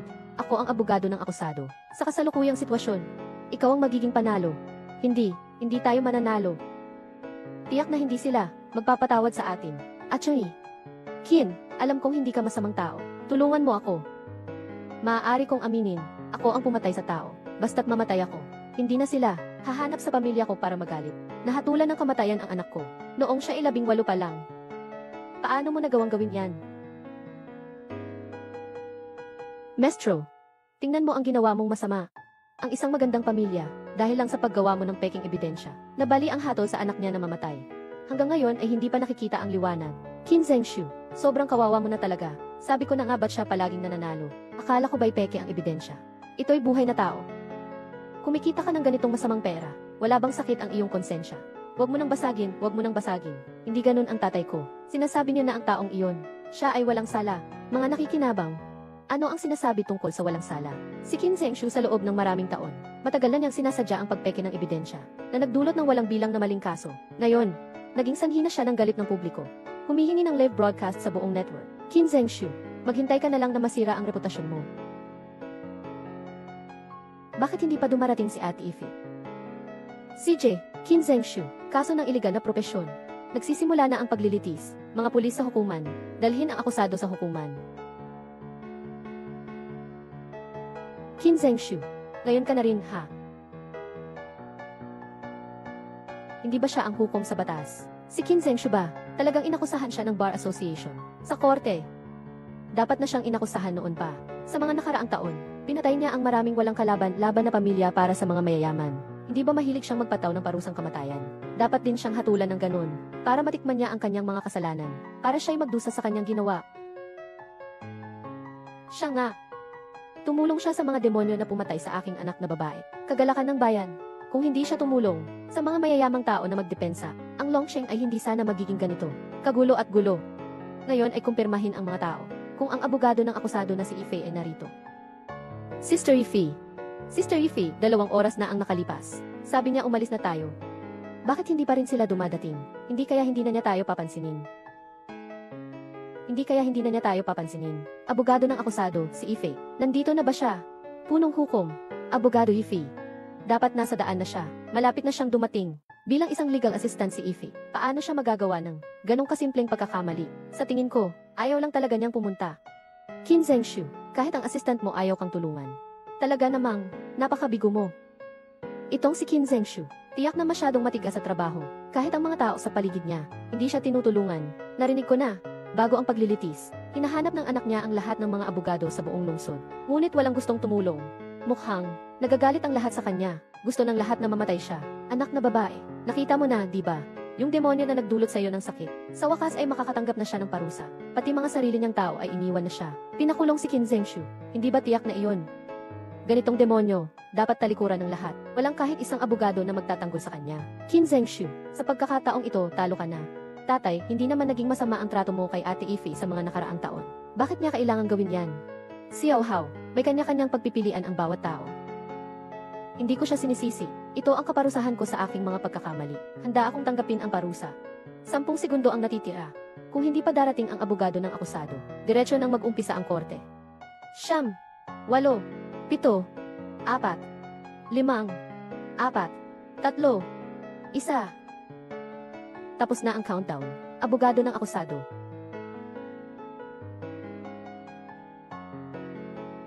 Abogado ng akusado, si Lidikwan. Abogado ng depensa, si Anyuro. Abogado ng depensa ng akusado, Chen Xiangkai. Abogado ng depensa ng akusado, Yu Wanglong. Abogado ng depensa ng akusado, Dux Rijan. Abogado ng akusado. Pinangunahan ng 10 pinakamagagaling na abogado ng Longsheng. Kabuang 79 na tao. Lahat ay narito. Guru Oxy Zhao Jing San Chuyin Mao Chengzi ang Lisu Shuchayan Rulin Keling. Abogado de la Defensa. Liderado por los 10 Majors Abogados de Longsheng. In total, 79 personas. Todos presentes. Simo es possible. States, son los abogados defensores de Qin Zhengshu. 79 abogados. Sa buong lungsod ng Dragon, mga abogado, ay humigit kumulang 150 lang. Kalahati na ng mga abogado ay nandito na. 79 ang bilang. Ano ang meron kay Qin Zhengshu? Anong meron siya? Bakit niya napatawag ang ganitong dami ng mga abogado? Para ipagtanggol siya. Nga. Kanina, hindi ba't kahit ang sarili niyang assistant ay iniwan na niya? Bakit bigla siyang lumitaw? Ang dami namang tumutulong sa kanya. Kalahati ng mga abogado sa Longsheng ay nandito na. Paano kaya maraming tao ang sumusuporta? Kay Qin Zhengshu na ganitong klase ng sakit, lahat ng uwak sa mundo ay pare-pareho ang kulay itim. Sa tingin ko, binili siya ni Qin Zhengshu. Hindi tama, yung mga abogado na ito. Medyo may ideya ako tungkol sa kanila. Sila ay kilala bilang mga malilinis sa Longsheng, lalo na si Li Dikwan. Isa siyang professor sa University of Politics and Law sa Longsheng. Noong panahon ng paglilinis sa krimen, nakatutok ang baril sa akin. Pero hindi ako nagpasuko. Hindi nila kailanman mapapaniwalaan. Hindi ito ang anak ko. Sila ang mga abogado na nagdepensa noon. Siya, paano siya makakatulong sa isang demonyo? Yai Fei, sila ang inanyayahan mo. Hindi ako. Alam ng lahat. Sina Lilu ay mga dalubhasa sa batas. Bukod dito, palagi kang nakikipagtagisan sa kanila. Kaya, hindi ko sila tinawag. At iba pang mga abogado sa Dragon City. Matagal nang binili ng pamilya doon. Habang papunta sa korte, plano kong mag-isa na lang ang magtanggol para sa inyo. Pero si Lawyer Lee at ang iba pa, humarang sa daan. Sabi nila, sila na ang magtatanggol sa inyo. Tama nga, kami ay kusang loob, na tumulong kay Attorney Qin. Imposible yan. Si Qin Zhengshu ay isang cancer sa larangan ng batas. At madalas siyang nakikipagkompetensya sa inyo. Dapat ay, napupuot kayo sa kanya. Paano kayo makakatulong sa kanya? Si Attorney Qin dati, talagang aming kalaban. Ngunit ngayon nandito kami. Hindi para sa kanya. Kami ay lumalaban para sa katarungan. Kami ay lumalaban para sa katarungan. Katarungan, ang reputasyon ni Qin Zhengshu sa larangan ng batas. Walang nakakaalam na siya ay nagsusugal para kumita ng pera. Walang pinipili. Ganito ang tao, karapat dapat bang tawaging matuwid? Guro, malabo ka na ba? Si Qin Zhengshu ay isang ganap na masamang tao. Nalilito ako. Naalala mo ba? Sinabi ko sa'yo, tungkol sa kaso ni Wang Ming. Kaso ni Wang Ming. Hindi ba iyon kaso 30 taon na ang nakalipas? Alam ko ang kasong ito. Itong si Wang Ming, isang taong maswerte. Noong araw, para gamutin ang anak niya, kinailangan niyang umutang sa mataas na interes. Pagkatapos, hindi na niya nabayaran. Yung nagpapautang, madalas na pumupunta sa bahay nila para mang-abuso sa asawa niya, at nagbabantang sasaktan ang pamilya nila. Ito na ang huling pagkakataon. Hindi na matiis ni Wang Ming ang kanyang utang, kaya pinagsasaksak niya ang nagpapautang ng 22 beses. Naalala ko na. Noong mga panahong iyon, ang mga masasamang elemento ay malupit. Yung nagpapautang, mukhang siya yung anak ng leader. Malaki ang naging epekto ng insidenteng iyon noon. Nang umatake si Wang Ming, tumigil na ang kabilang panig sa kanilang pang-aabuso. Ayon sa mga batas, dapat siyang hatulan ng pagpatay. Ngunit noong panahong iyon, biglang may bagong abogado na lumitaw. Siyang humarap sa presyon na baliktarin ang nakaraang kredibilidad ng kasong ito, ang pag-uri nito bilang self-defense. Naglitis si Wang Ming ng walang kasalanan sa lugar. Tama, noong panahong iyon, nagdulot ito ng skandalo sa buong hukuman at mga reforma na nagpasulong sa batas ng ksiya nang hindi bababa sa 10 taon. At ang abogado ni Wang Ming noon ay si Qin Zhengshu. Guro, ano ang sinasabi ninyo? Abogado ni Wang Ming ay si Qin Zhengshu. Tama iyon, si Abogado Qin ay bagong pasok noon. Ito ang unang kaso na hawak niya, dahil dito nakilala siya ng husto. Pero naging dahilan din ito ng pagtugis ng mga kriminal. Si Attorney Qin ay nagkubli ng 10 taon, hanggang 20 taon na ang nakalipas, nang nagsimula ang kampanya laban sa kriminalidad, at nakamit ang malaking tagumpay. Si Abogado Qin ay nakabalik sa larangan ng batas. Kung ang ganitong abogado ay hindi karapat-dapat sa salitang katarungan, sino pa ang narito na may lakas ng loob na tawaging katarungan? Kung ang ganitong abogado ay hindi karapat-dapat sa katarungan, na salitang ito, sino ang nandyan na may lakas ng loob na tawaging makatarungan? Impossible. Paano magiging? Napakabait ni Qin Zhengshu, at saka malinaw na naaalala ko na ang abogadong namamahala sa kasong ito ay si Qin Xiang. Ang tunay na pangalan ng tatay ko ay Qin Xiang. Punong hukom, noong bata pa ako, madalas akong dalhin ng tatay ko sa mga taguan. Hindi niya kailanman sinabi sa akin ang dahilan. Nalaman ko na siya ay para sa pagsusulong ng katarungan ng batas. Inatake ng mga kriminal. Xiao Hao. Pasensya na, tatay, sorry ka. Noong panahon, mahirap kami. Kahit panggamot sa nanay mo, hindi ko maibigay. Nawalan ka ng ina habang bata. Nagkahiwa-hiwalay kami. Noong panahon ko rin, masyado akong naive. Akala ko sa sariling lakas ko, kaya kong labanan ang kadiliman. Hindi, tay. Hindi ko kailanman sinisi ka. Sinabi rin ng nanay ko, hindi siya kailanman nagsisi. Pakakasalan kita. Tatay, ikaw ay lumalaban para sa katarungan. At nagtatanggol. Ako at ang nanay ko ay ipinagmamalaki sa iyo. Sa pinakamasiglang taon ng buhay.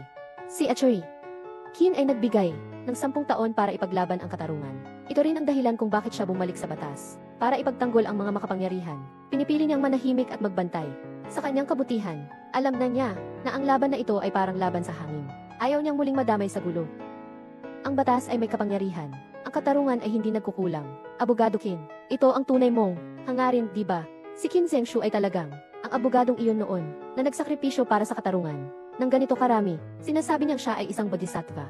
Hindi naman ito labis. Kung ganon, Siya ay inakusahan ng hindi tama. Ako ang pangulo ng Dragon City Law Society. Sa loob ng maraming taon, maraming mga makatarungang tao ang nakita. Ngunit ang makapagpatupad ng batas ng makatarungan, nagawa mo na ang ganitong kalayo. Si Lawyer Kin ang kauna-unahan. Siya ang tunay na karapat-dapat, veterano ng katarungan. Pero iyon ay tungkol sa 30 taon na ang nakalipas. Na mga pangyayari, kahit na noon si Kim Zengshu, ay patas pa rin, ang tao ay nagbabago. Ang kasalukuyang Kim Zengshu ay isang demonyo na tumutulong sa kasamaan, na nagdudulot ng pahirap. Ang kanyang mga kasalanan ay mahirap isalaysay. Ang kasalukuyang Kim Zengshu ay isang demonyo na tumutulong sa kasamaan. Demonyo.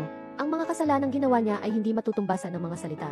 Abogadong Kim, naglaan siya ng napakaraming oras para sa kasong ito. Nagbigay siya ng labis. Siya rin ay labis na naapektuhan.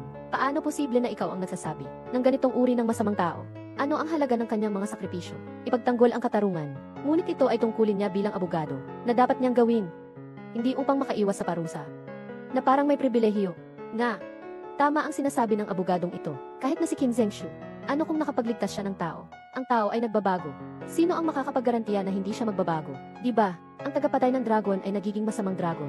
Ang ganitong tao ay naging demonyo na. Mas nakakatakot kaysa sa simpleng masama. Mas nakakapanghina ng loob. Kahit na dati na siyang nakaligtas sa isang tao. Anong silbi noon? Ang anak ko ay pinatay niya. Hindi siya pwedeng makaligtas sa batas. Honorable Presiding Judge, sabi ng abogado ng akusado, hindi ito kaugnay sa kasong ito. Nais ko siyang agarang arestuhin. Itigil ang ganitong asal.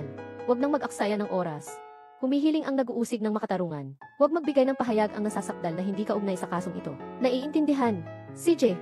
Kung sasabihin, ang mga bagay na nangyari 30 taon na ang nakalipas, hindi sapat upang patunayan ang katarungan ni Abogado King. Kaya, ilang 20 taon na, ang 20 taon na ito. Ito ang mga donasyon sa publiko ni Abogado King. Sa nakalipas na 20 taon, kabuang 8,300 milyon. Halos naubos na ang bayad ni Abogado King. Sa loob ng 20 taon, ang pinakamalaking charity sa Longshen ay ang Xingchen Foundation.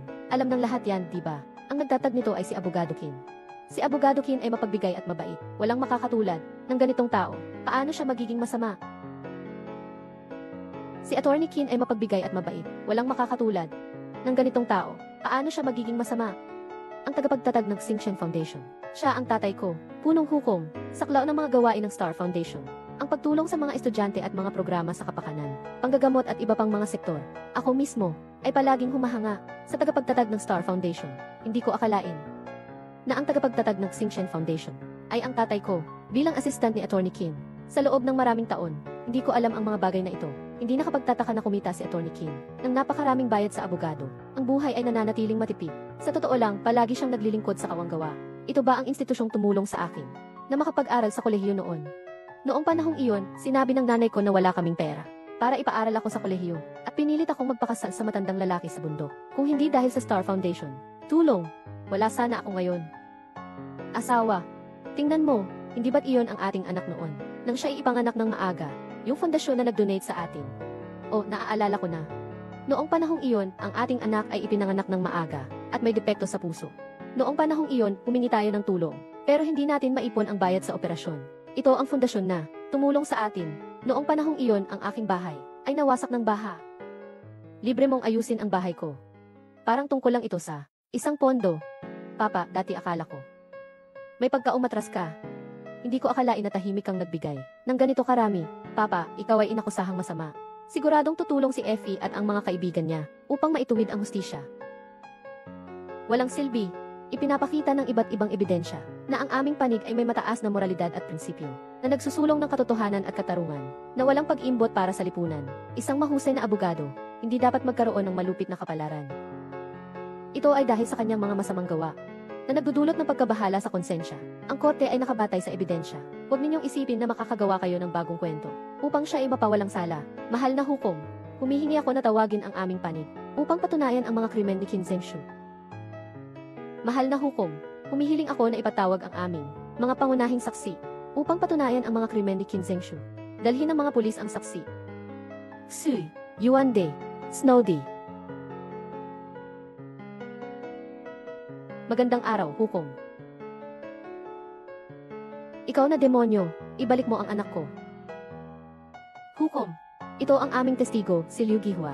20 taon na ang nakalipas, si Kim Zengshu ay isang abogado ng depensa ng akusado. Kasama akong dumalo sa kasong depensa sa pagpatay, at ang nagdemanda noon ay anak ni Liu Gihua. Pakisabi ang sitwasyon noon. Yung kaso noon, dapat sana panalo na tayo. Ngunit nang magpahinga ang korte sa hapon, lumabas ang anak ko at nakipagkita sa demonyong ito, kahit isang beses. Nang bumalik ang anak ko, bumalik siya at bigla na lang sinabi na inamin niyang pumatay siya. Ngunit siya noon ay puno ng mga sugat sa kanyang katawan. Siyempre siya. Sinasiraan niya ang anak ko. Sigurado akong napilitan lang siya. Kaya siya umamin. 18 pa lang siya. Kakatapos lang niyang maging top sa exam. Maliwanag ang kanyang hinaharap. Ikaw ang pumatay sa kanya.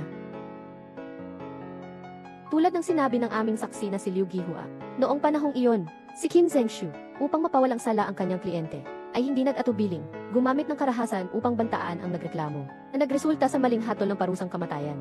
Ito ay isang paglapastangan sa batas. Ang tumor na sumisira sa kaayusan ng lipunan, dapat parusahan ng batas. Itong si Qin Zhengshu para manalo sa kaso, ay hindi nag-atubiling saktan ang nagreklamo. Nakakahiya, abogado pa naman siya. Sobrang walang pakialam na ito.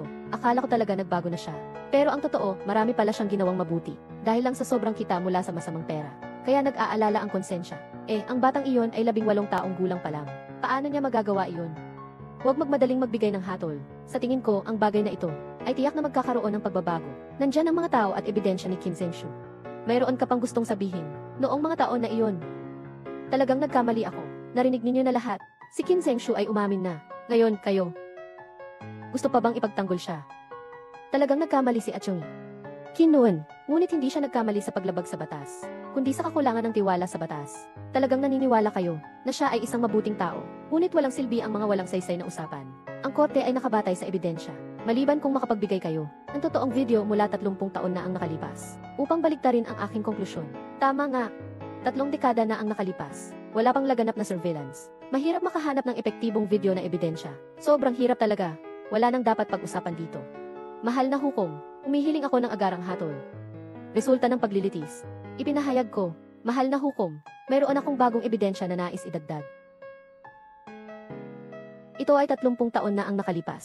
Noong ikinasal ang aking mga magulang, bilang pag-alala, gamit ang isihi na naitala. Tama lang sa video, na naitala noong araw ng insidente, ang sitwasyon ng aming kliyente, na nakipagkita kay Chen Fan.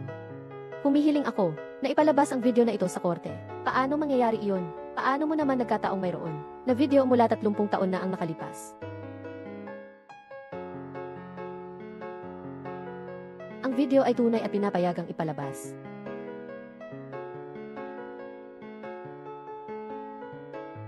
Anak, Qin Zhengshu, tingnan mo ang mga ginawa mo. Kahit na ako ay abogado ng akusado, alam ko na sila ang may kasalanan. Nagsimula ang pang-aapi sa'yo. Yung namatay, siya ay aksidenteng nahulog mula sa building. Hindi ka nagkasala, hindi mo kailangang aminin. Na ikaw ang pumatay, hindi kailangang aminin ko. Kung hindi, papatayin nila kaming lahat, para lang magalit. Hindi nag-aral ang nanay ko mula pagkabata. Nagsikap siyang kumita ng pera para maipadala ako sa mamahaling paaralan, upang magkaroon ako ng magandang kinabukasan. Ngunit hindi niya alam kung gaano katakot ang mga may kapangyarihan. Abogadong Qin, alam ko na ikaw ang abogado ng kaso ng pagpatay na naganap 10 taon na ang nakalipas.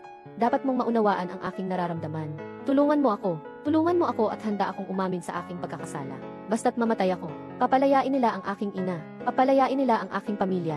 Pakiusap, hinihiling ko sa'yo, pakiusap. Nalaman ko na ang anak ko ay nagkumpisal. Lahat ito para sa akin.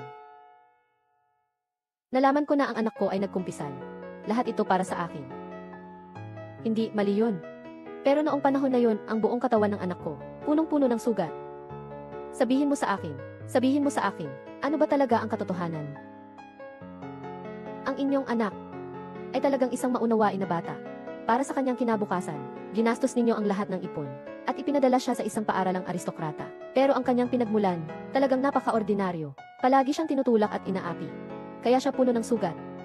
Dahil palagi siyang binubuli. Ito ang unang kaso ko. Matapos ang 10 taon. Alam ko po ang inyong anak. Innocent siya. Nung una, pinayuhan ko siya. Pinayuhan ko siyang huwag gawin iyon. Pero ayaw niyang makinig. Siya mismo ang pumatay. At bilang kanyang abogado, wala akong karapatang ipagtanggol siya. Kaya lang, nagdulot ng trahedyang ito. sabi ni Xiao Fan. Ayaw niyang mag-aral sa paaralang iyon. Pero ako, noon akala ko hindi siya nagsisikap. Pinili ko siya, pinagsabihan, para manatili siya sa paaralang iyon. Nasaktan ko siya, ako ang nagdala sa kanya sa kamatayan. Xiao Fan, Xiao Fan. Mabilis, dalhin siya sa ospital. Si Qin Zhengshu ay talagang walang kasalanan. Ang batang ito ay hindi niya kasalanan. Kakalabas lang niya sa putik, na iyon. Walang magawa siya. Siyang inakusahan, 2 dekada ng pagiging walang sala. Hindi pa siya nakapagpaliwanag para sa sarili. Iginagalang ko siya bilang isang tunay na lalaki. Talagang nakakapanghina ang mga masasamang tao. Pangulo ng hukuman, ito rin ay makapagpapatunay na ang tatay ko ay walang sala. Dapat siyang palayain ng walang sala. Kahit na ang bagay na ito ay walang sala, ano ngayon? Nagtrabaho siya bilang abogado ng mahigit 20 taon. Nakahawak siya ng napakaraming kaso. Hindi maaaring bawat isa ay walang sala. Tama ba? Wes na tagapangulo, mayroon din akong bagong ebidensyang ipapaliwanag. Mayroon din ako.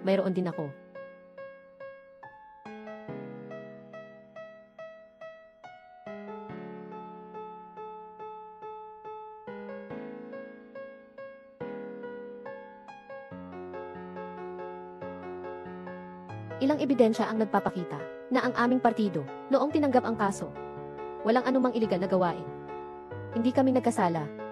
At ang abogado ng nagreklamo na si Lily Ren, ay walang pahintulot na inilipat ang aming abogado, na selyo ng opisina, kasama ang ibang tao upang lumikha ng peking ebidensya, na seryosong lumalabag sa etika ng propesyon ng abogado, at sa mga legal na sistema. Humihiling ako ng mabigat na parusa kay Lily Ren, upang maibalik ang katarungan sa lipunan. Humihiling ako ng mabigat na parusa kay Lily Ren, para sa katarungan at hustisya sa lipunan. Mabigat na parusa kay Lily Ren. Mabigat na parusa kay Lily Ren. Tapos na, lahat ay tapos na. Ngayon ay i-anunsyo ko ang resulta ng paglilitis. Lahat ay tumayo. Ang akusado na si Qin Zhengshu ay walang kasalanan. Pinalaya sa hukuman. Ang nagreklamo na si Lily Ren ay nagkasala ng maling pagsasakdal, na may malubhang kalagayan, kanselahin ang lisensya sa pagiging abogado, hinahatulan ng 10 taong pagkakakulong. Ayos, magandang hatol. Dapat talaga itong taong ito. Sigurong ang kanyang estudyante si Qin Zhengshu. Nakakagulat na kasama niya ang mga gago, na sinisira ang kanyang guru, talagang walang kabutihan at kakayahan.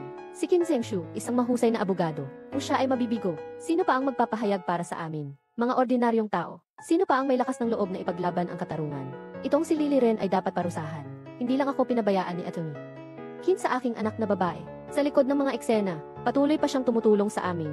Ako ang nagkamali. Nagawa kong mali ang mabuting tao. Sabi ko na nga ba, talagang may kakaiba sa kasong ito. Si Qin Zhengshu, talagang kahanga-hanga ang mga lalaki. Hindi nakapagtataka na kalahating tao sa batas ay nandito para ipagtanggol siya. Si Qin Zhengshu ay talagang karapat-dapat. Salamat sa lahat ng mga kasamahan na tumulong sa akin. Nagpapasalamat ako sa inyong lahat dito. Salamat sa ayaw lang naming hayaan ang mga maliit na tao na magtagumpay. Noong una, dahil sa kaso 30 taon na ang nakalipas. Na iyon, nais kong tulungan kang mabawasan ang parusa. Hindi ko akalain na habang nag-imbestiga ako, lalong naguguluhan ako. Abogadong Qin, kapag ikaw ay nagbibigay ng depensa para sa iyong kliyente sa korte, na may mga halimbawa at walang humpay na pagsasalita, bakit sa iyong sarili ay tahimik na lamang? Noong ako ay tumanggap ng kaso, talagang hindi alintana ang kabutihan o kasamaan ng kliyente, kahit na ito ay ayon sa batas. Ngunit may pagkabagabag sa puso. Kung nais malaman ang katotohanan, kailangan ng ebidensya. Ang lahat ng sinasabi, kapag walang ebidensya, ay walang kahulugan. Kung nakakaramdam ng pagkakasala, ipagpatuloy ang pakikipaglaban para sa katarungan. At ang katarungan ay nasa puso ng tao. May mga katotohanan na hindi kailangan ng ebidensya upang patunayan. May sariling daan ang langit at konsensya. Natutunan ko na. Noon, hindi ako sapat na matatag. Mula ngayon, lalaban ako para sa katarungan.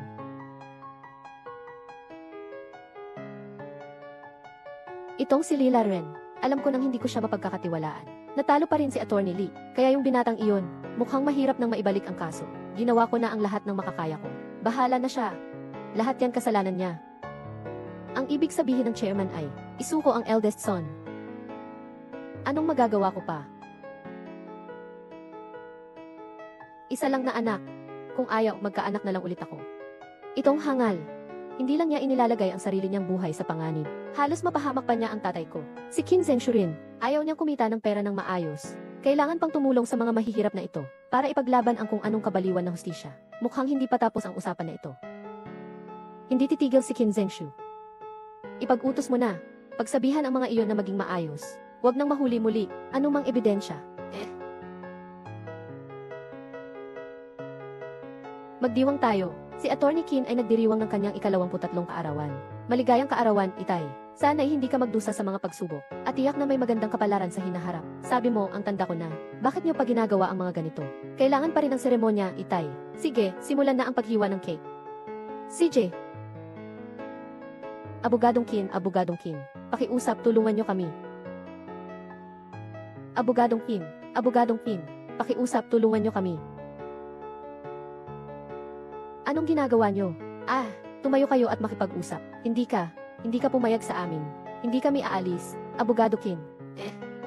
Abogado Kin, tulungan niyo kami. Noong nakaraang araw, napanood ko ang iyong live stream. Alam ko na ikaw ay isang tunay na makatarungang abogado. Sa bagay na ito, ikaw na lang ang makakatulong sa amin. Tama nga, kahit na kayo ay humihingi ng tulong kay Abogado Kin. Kailangan niyong maging malinaw kung talagang may dahilan kayo. Attorney Kin, hindi kayo pababayaan. Halika, magsalita kayo. Gusto niyo bang gawin akong tagapagtanggol? Sino ang gusto ninyong kasuhan? Pinakamayamang tao sa Longsheng, Duan Hairong. Bakit sila pa rin? Hindi ba ang anak niya, kakatapos lang ng parusang kamatayan? Ano ang ginawa ni Duan Hairong sa inyo? Anong ginawa niya? Alam niyo ba, ang Xiaoyao Mountain Villa? Ito ang pinakamataas na antas ng lugar para sa pahinga sa Longsheng. Sabi nila, ang tiket ay nagkakahalaga ng daan-daang libo. At kulang pa rin ang supply sa demand. Ito ang pinakamabentang negosyo ng Duan Group. At saka, si Duan Hairong ay nagsimula sa pamamagitan nito. At saka, si Duan Hairong ay dito nagtagumpay. Ang Xiaoyao Mountain ay lugar ng ating mga ninuno kung saan tayo namuhay. Tama nga, itong si Duan Hairong, isa siyang gangster. Hindi lang siya gumastos ng kahit isang sentimo, kundi inangkin niya ang ating Xiao Mountain.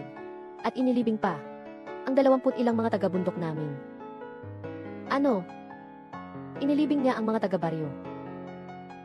Ano nang sinasabi mo? Inilibing niya ng buhay ang mga tao sa bundok. Itong si Duan Hairong, syempre ay mayaman sa Longsheng. Kahit na hindi siya mabuting tao, pero ang kanyang mga kilos ay palaging maingat. Paano siya makakagawa ng ganito? Napakaseryosong pagkakamali, hindi ka namin lolokohin. Ang mga namatay ay mga ninuno namin dahil sa kanila, laban sa pang-aagaw ni Duan Hairong sa bundok. Sila'y pinagsasaktan niya, nilibing buhay. Ang proyekto ng Xiaoyao Mountain Villa, iyan ay mahigit 20 taon na ang nakalipas. Matagal na ang panahon, hindi niyo ba naisip na magulat sa pulis o magsampa ng kaso? Matagal na ang panahon, patuloy akong nag-aapela. Ngunit sila ay hindi nagmamalasakit. O sinasabi na kami naguguluhan. Kami ay mga walang pinag-aralan. Paano kami makakalaban sa mayamang tao ng Longsheng? Abogado Kin, kami ang aming henerasyon, lahat ay nakatira sa Xiaoyao Mountain. Ngayon ay pinalitan niya ng isang marangyang manor na nagdulot sa amin mga taga-Mauntain na walang tahanan. Naglalakad-lakad sa iba't ibang lugar. Hindi ito patas. Sobrang hindi ito patas. Tama, hindi ito patas.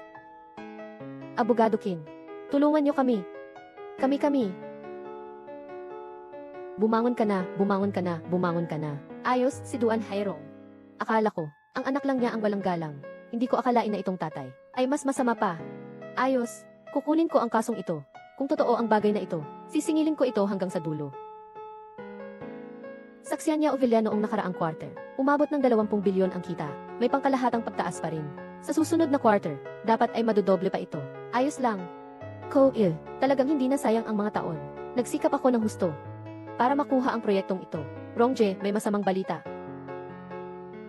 Rongje, may masamang balita. Lacey, sino ang nagpasabok sa'yo? Hindi ba't sinabi ko sa'yo? Mag-una ka nang bumaba. Sino ang nagpasabok sa'yo? Hindi ba't sinabi ko sa'yo? Magstay ka lang sa bundok, hindi ba, Kuya Rong? Kamakailan lang, may nagsusuri sa Xiaoyao Mountain.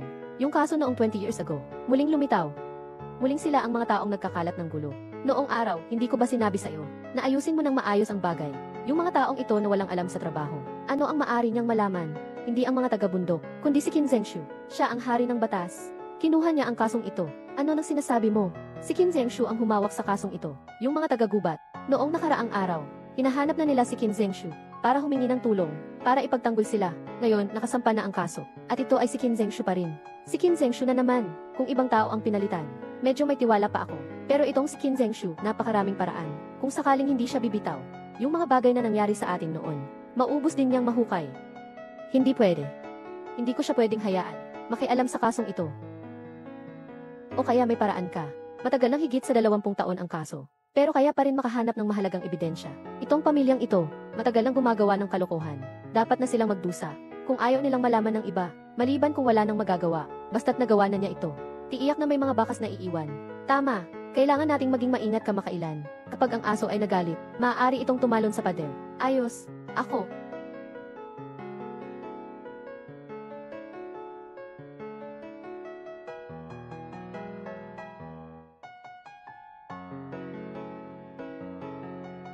Qin Zhengshu.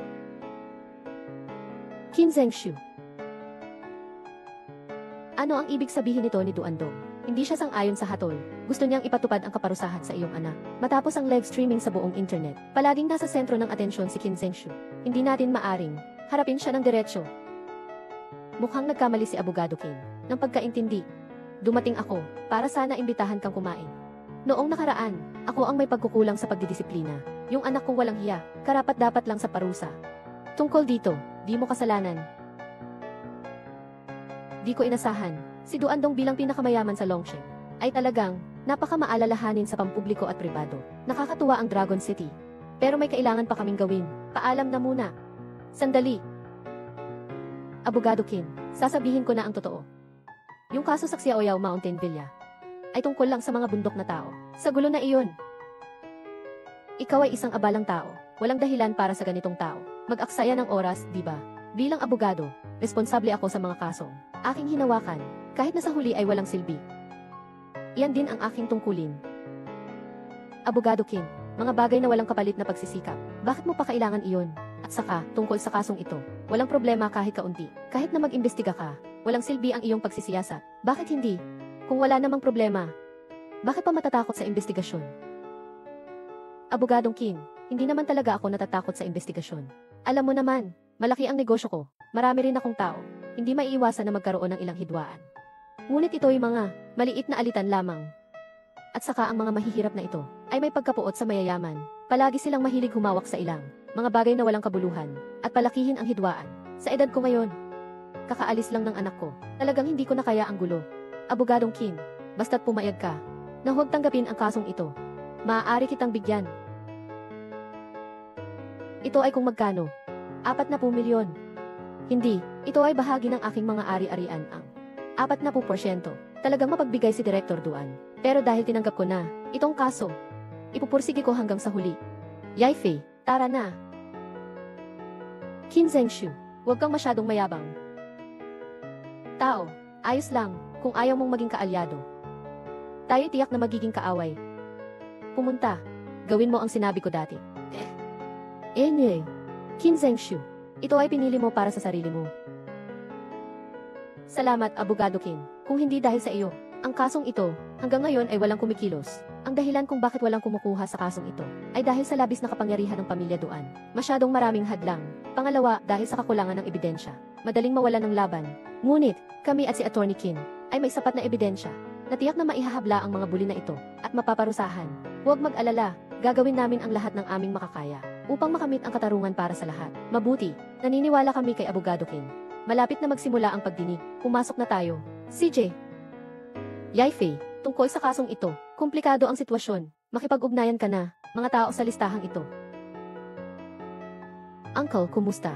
May nagbigay sa akin ng lollipop. Hayaan mong ibigay ko ito sa iyo. Ibigay mo sa akin.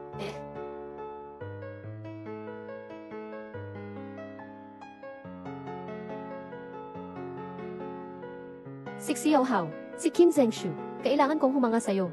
Talagang matalino ka. Alam mo pang ilikas ang pamilya mo. Ngunit nakalimutan mo, nandito tayo sa Longsheng. Kung lalabanan mo ako, parang hinahanap mo ang iyong kapahamakan. Malapit na ang paglilitis. Gusto mo bang dagdagan pa ang kasalanan? Kung matalo ako sa kaso, isa rin itong tiyak na kamatayan. Ikaw ang nagpilit sa akin ito. Xiao Hao. Matagal ko nang narinig na si Attorney Qin at ang kanyang anak nagtutulungan sa buhay. Malalim ang ugnayan ng ama at anak. Mukhang totoo nga ito. Duan Hairong, ano ba talaga ang balak mo? Noong nakaraan ang anak ko, nasaktan ka at ang pamilya mo, pero pinabayaran mo siya ng buhay. Talaga namang matindi ka. Ngunit, kung handa kang isuko ang kaso ng Xiaoyao Villa. Maaari kong sabihin na, wala nang nangyari. Tungkol sa anak ko, para tayong nagkapantay na rin. Kung hindi mo tatanggapin ang kondisyon ko, maghintay ka na lang sa ilalim ng Mount Xiaoyao. Hanapin mo ang may-ari ng bahay ng anak mo. Gumagawa ka ng masama, at nananatiling walang parusa. Tumahimik ka, wag mo akong pakialaman, tatay. Hindi ako mamamatay na hindi. Hayaan silang makuha ito. Tumahimik ka, Qin Zhengshu. Ay tumutulong sa mga taong walang kinalaman. O iligtas ang iyong anak. Pag-isipan mo ng mabuti. Xiao Hao. Qin Zhengshu, isang tulong ba ito sa mga walang kinalaman na tao? O para iligtas ang anak mo? Mag-isip kang mabuti, ikaw na bahala. Xiao Hao. Duan Hairong, kinain mo ba ang Mount Xiaoyao? 20 taon ng dugo at tinapay. Pabayaran kita ng iyong mga kasalanan sa dugo. Ikaw, masamang kapitalista. Ikaw, ibalik mo ang aming lupa. Ibalik mo ang buhay ng aming mga ninuno. Kung walang ebidensya, hindi pwedeng magsalita ng basta-basta. Ako, palagi akong mabuting mamamayan na sumusunod sa batas. At ikaw, nagdadahilan pa rin. Sa mga nakaraang taon, nagpapakasikat ka dahil ikaw ang pinakamayaman sa Longsheng. Talagang gumagawa ka ng kalokohan. Yung ibang mga abogado, hindi talaga tatanggapin yung kaso namin. Pero nakatagpo kami ni Attorney Qin, maghintay ka na lang na magdusa ka.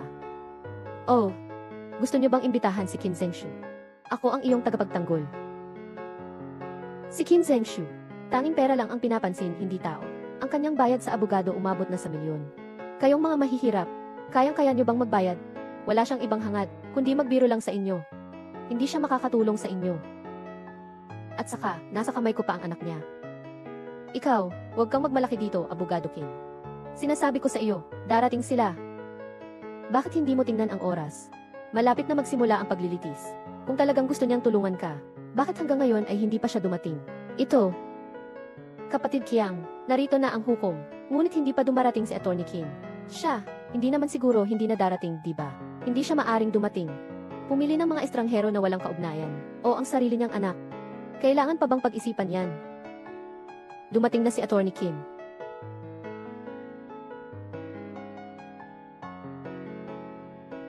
Dumating na si Attorney Qin. Attorney Qin, sa wakas, dumating ka. Alam ko talagang darating si Attorney Qin. Itong masamang tao, gusto pang magpasiklab ng alitan. Qin Zhengshu, talagang naglakas loob kang dumating. Ikaw, alam mo ba ang magiging resulta ng pagdating mo? Ano ito? Huwag mong kalimutan ang iyong anak. Isang sandaling pag-urong, talagang makakapagbigay ng pansamantalang katahimikan. Ngunit hayaan mong ang mga ganitong masamang tao ay patuloy na makaiwas sa batas. Ako at ang aking pamilya, pati na ang buong Longsheng, hindi magkakaroon ng kapanatagan. Qin Zhengshu, malinaw mong sinasadyang makipaglaban sa akin, di ba? Ang batas ay di pwedeng talikuran. Kung ang batas ay susuko sa kasamaan, ang kapalit niyan ay mas malupit na paglapastangan at pag-akyat ng pader. Sabi ni Lawyer Qin, tama siya. Hindi pwedeng baliwalain ang batas. Kahit gaano kakayaman o makapangyarihan, siguradong haharap ka sa parusa ng batas. Ikaw, huwag mag-alala, Qin Zhengshu, pero nabibiro lang siya, nagpapalakas lang ng loob. Noong mga panahong iyon, naayos na namin ito, at 20 taon na ang nakalipas. Hindi siya makahanap ng anuman. Ang pinakamalayo ay maari kaming kasuhan ng ilegal na pag-aangkin ng lupa. Tama ka. Wala siyang ebidensya. Kahit gaano siya kagaling makipag-usap, hindi niya ako kayang talunin. Ipinahayag ko ang pagdinig. Abogado ng nagreklamo. Mangyaring simulan ang iyong mga argumento. Alam ng lahat. Si Duan Hairong ay maaaring makabangon at maging ang pinakamayamang tao sa Longsheng. Hindi maikakaila ang kontribusyon ng Bundok Sioyo. Ngunit sa likod ng kanyang marangyang buhay, nasa Bundok Sioyo, ay ang walang katapusang luha ng mga tao. Mahal na hukom, Duan Hairong, upang agawin ang lupa ng Bundok Sioyo. Gumamit siya ng dahas at pagbabanta sa mga taga-baryo. Napakabigat ng sitwasyon. Humihingi ako, naparusahan siya ng mahigpit ayon sa batas sa kanyang panghuholdap. Hinihiling ko, naparusahan siya ng mahigpit ayon sa batas sa kanyang panghuholdap. Wala naman talaga siyang ebidensya. Kaya't ang tanging magagawa niya ay ang magsalita tungkol sa pag-aangkin ng lupa. Anong klaseng demonyo sa batas? Ay ganyan lang. Abogado ng nagreklamo, kakatapos mo lang magsabi, ang aking kliyente ay nanloloob. Ganito ba? Tama. 20 taon na ang nakalipas upang makatipid sa gastos nang hindi nagbibigay ng anumang kompensasyon.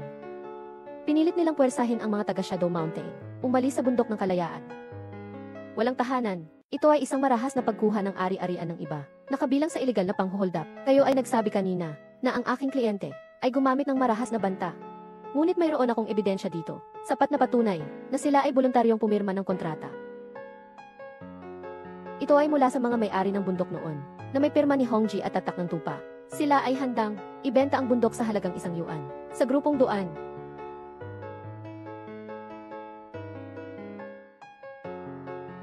Hindi ito possible. Hindi nila maibebenta ang Xiaoyao Mountain, lalo na sa 1 piso. Siyempre, pinilit sila. Tama, pinilit sila. Tahimik. Ito ay isang hukuman. Ibebenta ang Xiaoyao Mountain sa 1 piso. Ito ay hindi makatuwiran. Ito ay pinirmahan sa ilalim ng banta ng karahasan, na walang bisa sa batas. Hindi ito may bisa sa batas. Abogado ng nagreklamo. Ikaw ay may masamang intensyon. Sa loob ng 20 taon, Mount Xiaoyao, sa ilalim ng pagtatayo ng Duan Group, naging isang tanyag na pasyalan sa Longsheng. Ito ay karangalan ng lahat ng mga tao sa Xiaoyao Mountain. Siyempre, ito rin ang dahilan kung bakit handa silang ibenta ang Xiaoyao Mountain sa mababang presyo. Ganitong, ang pagmamalaki na nagmumula sa puso. Hindi matutumbasan ng pera. Sige, ang pagmamalaki mo. Binilisan mo kaming paalisin sa Xiaoyao Mountain. Naglalakad-lakad kami ng walang tahanan, walang matutuluyan. Ang mga magulang ko, inilubog mo ng buhay ng 2 dekada. Kahit ang mga buto ay hindi natagpuan. Sinasabi mo pa na ito ay pagmamalaki. Tahimik. Ito ay isang hukuman. Ito ay isa lamang sa iyong mga pahayag. Walang ebidensya na makapagpapatunay na ang mga tao sa bundok ay pinilit na pumirma ng kontrata. At pati na rin ang pagkamatay ng iyong mga magulang. Wala itong kinalaman sa aking kliyente. Kung magpapatuloy kang magmalisyosong paninirang puri, ipaparatang ko sa iyo ang kasinungalingan. Lahat ay nakarinig. Ang ating kontrata ay legal at sumusunod sa batas. Pero bilang pagtulong sa kapwa, maaaring kong ibigay sa inyo ang 10,000 piso bilang kabayaran. Pininsala mo ang napakaraming buhay para lang makuha ang 10,000 yuan. Honorable na hukom, gaya ng nakikita ninyo, ang aking kliyente, kahit na inakusahan siya, hindi nagdalawang isip na magbayad ng kabayaran sa mga taga-nayon, at ang nagreklamo nang walang ebidensya ay nag-imbento ng mga katotohanan na walang tigil, na may masamang layunin, ang ganitong paghamak sa batas. Sa tingin ko ay dapat parusahan ng mabigat. Narinig ng lahat. Sobrang bukas na ako. Ngunit hindi pa rin sila tumitigil. Dapat silang kasuhan ng pangingikil at paninirang puri. Sobrang baliktad na ang katotohanan. Tahimik. Ito ay isang hukuman. Ang nag-uusig, mga hinihingi, dapat magbigay ng wastong ebidensya. Dahil wala kayong ebidensya, huwag na sanang mag-aksaya ng oras. Hindi ako katulad ng mga walang kwentang tao.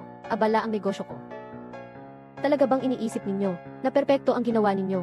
Mahal na hukom, mayroon akong bagong ebidensya na idadagdag. Ngunit bago yon, humihingi ako na magpatawag ng forensic expert. Mahal na hukom, mayroon akong bagong ebidensya na idadagdag.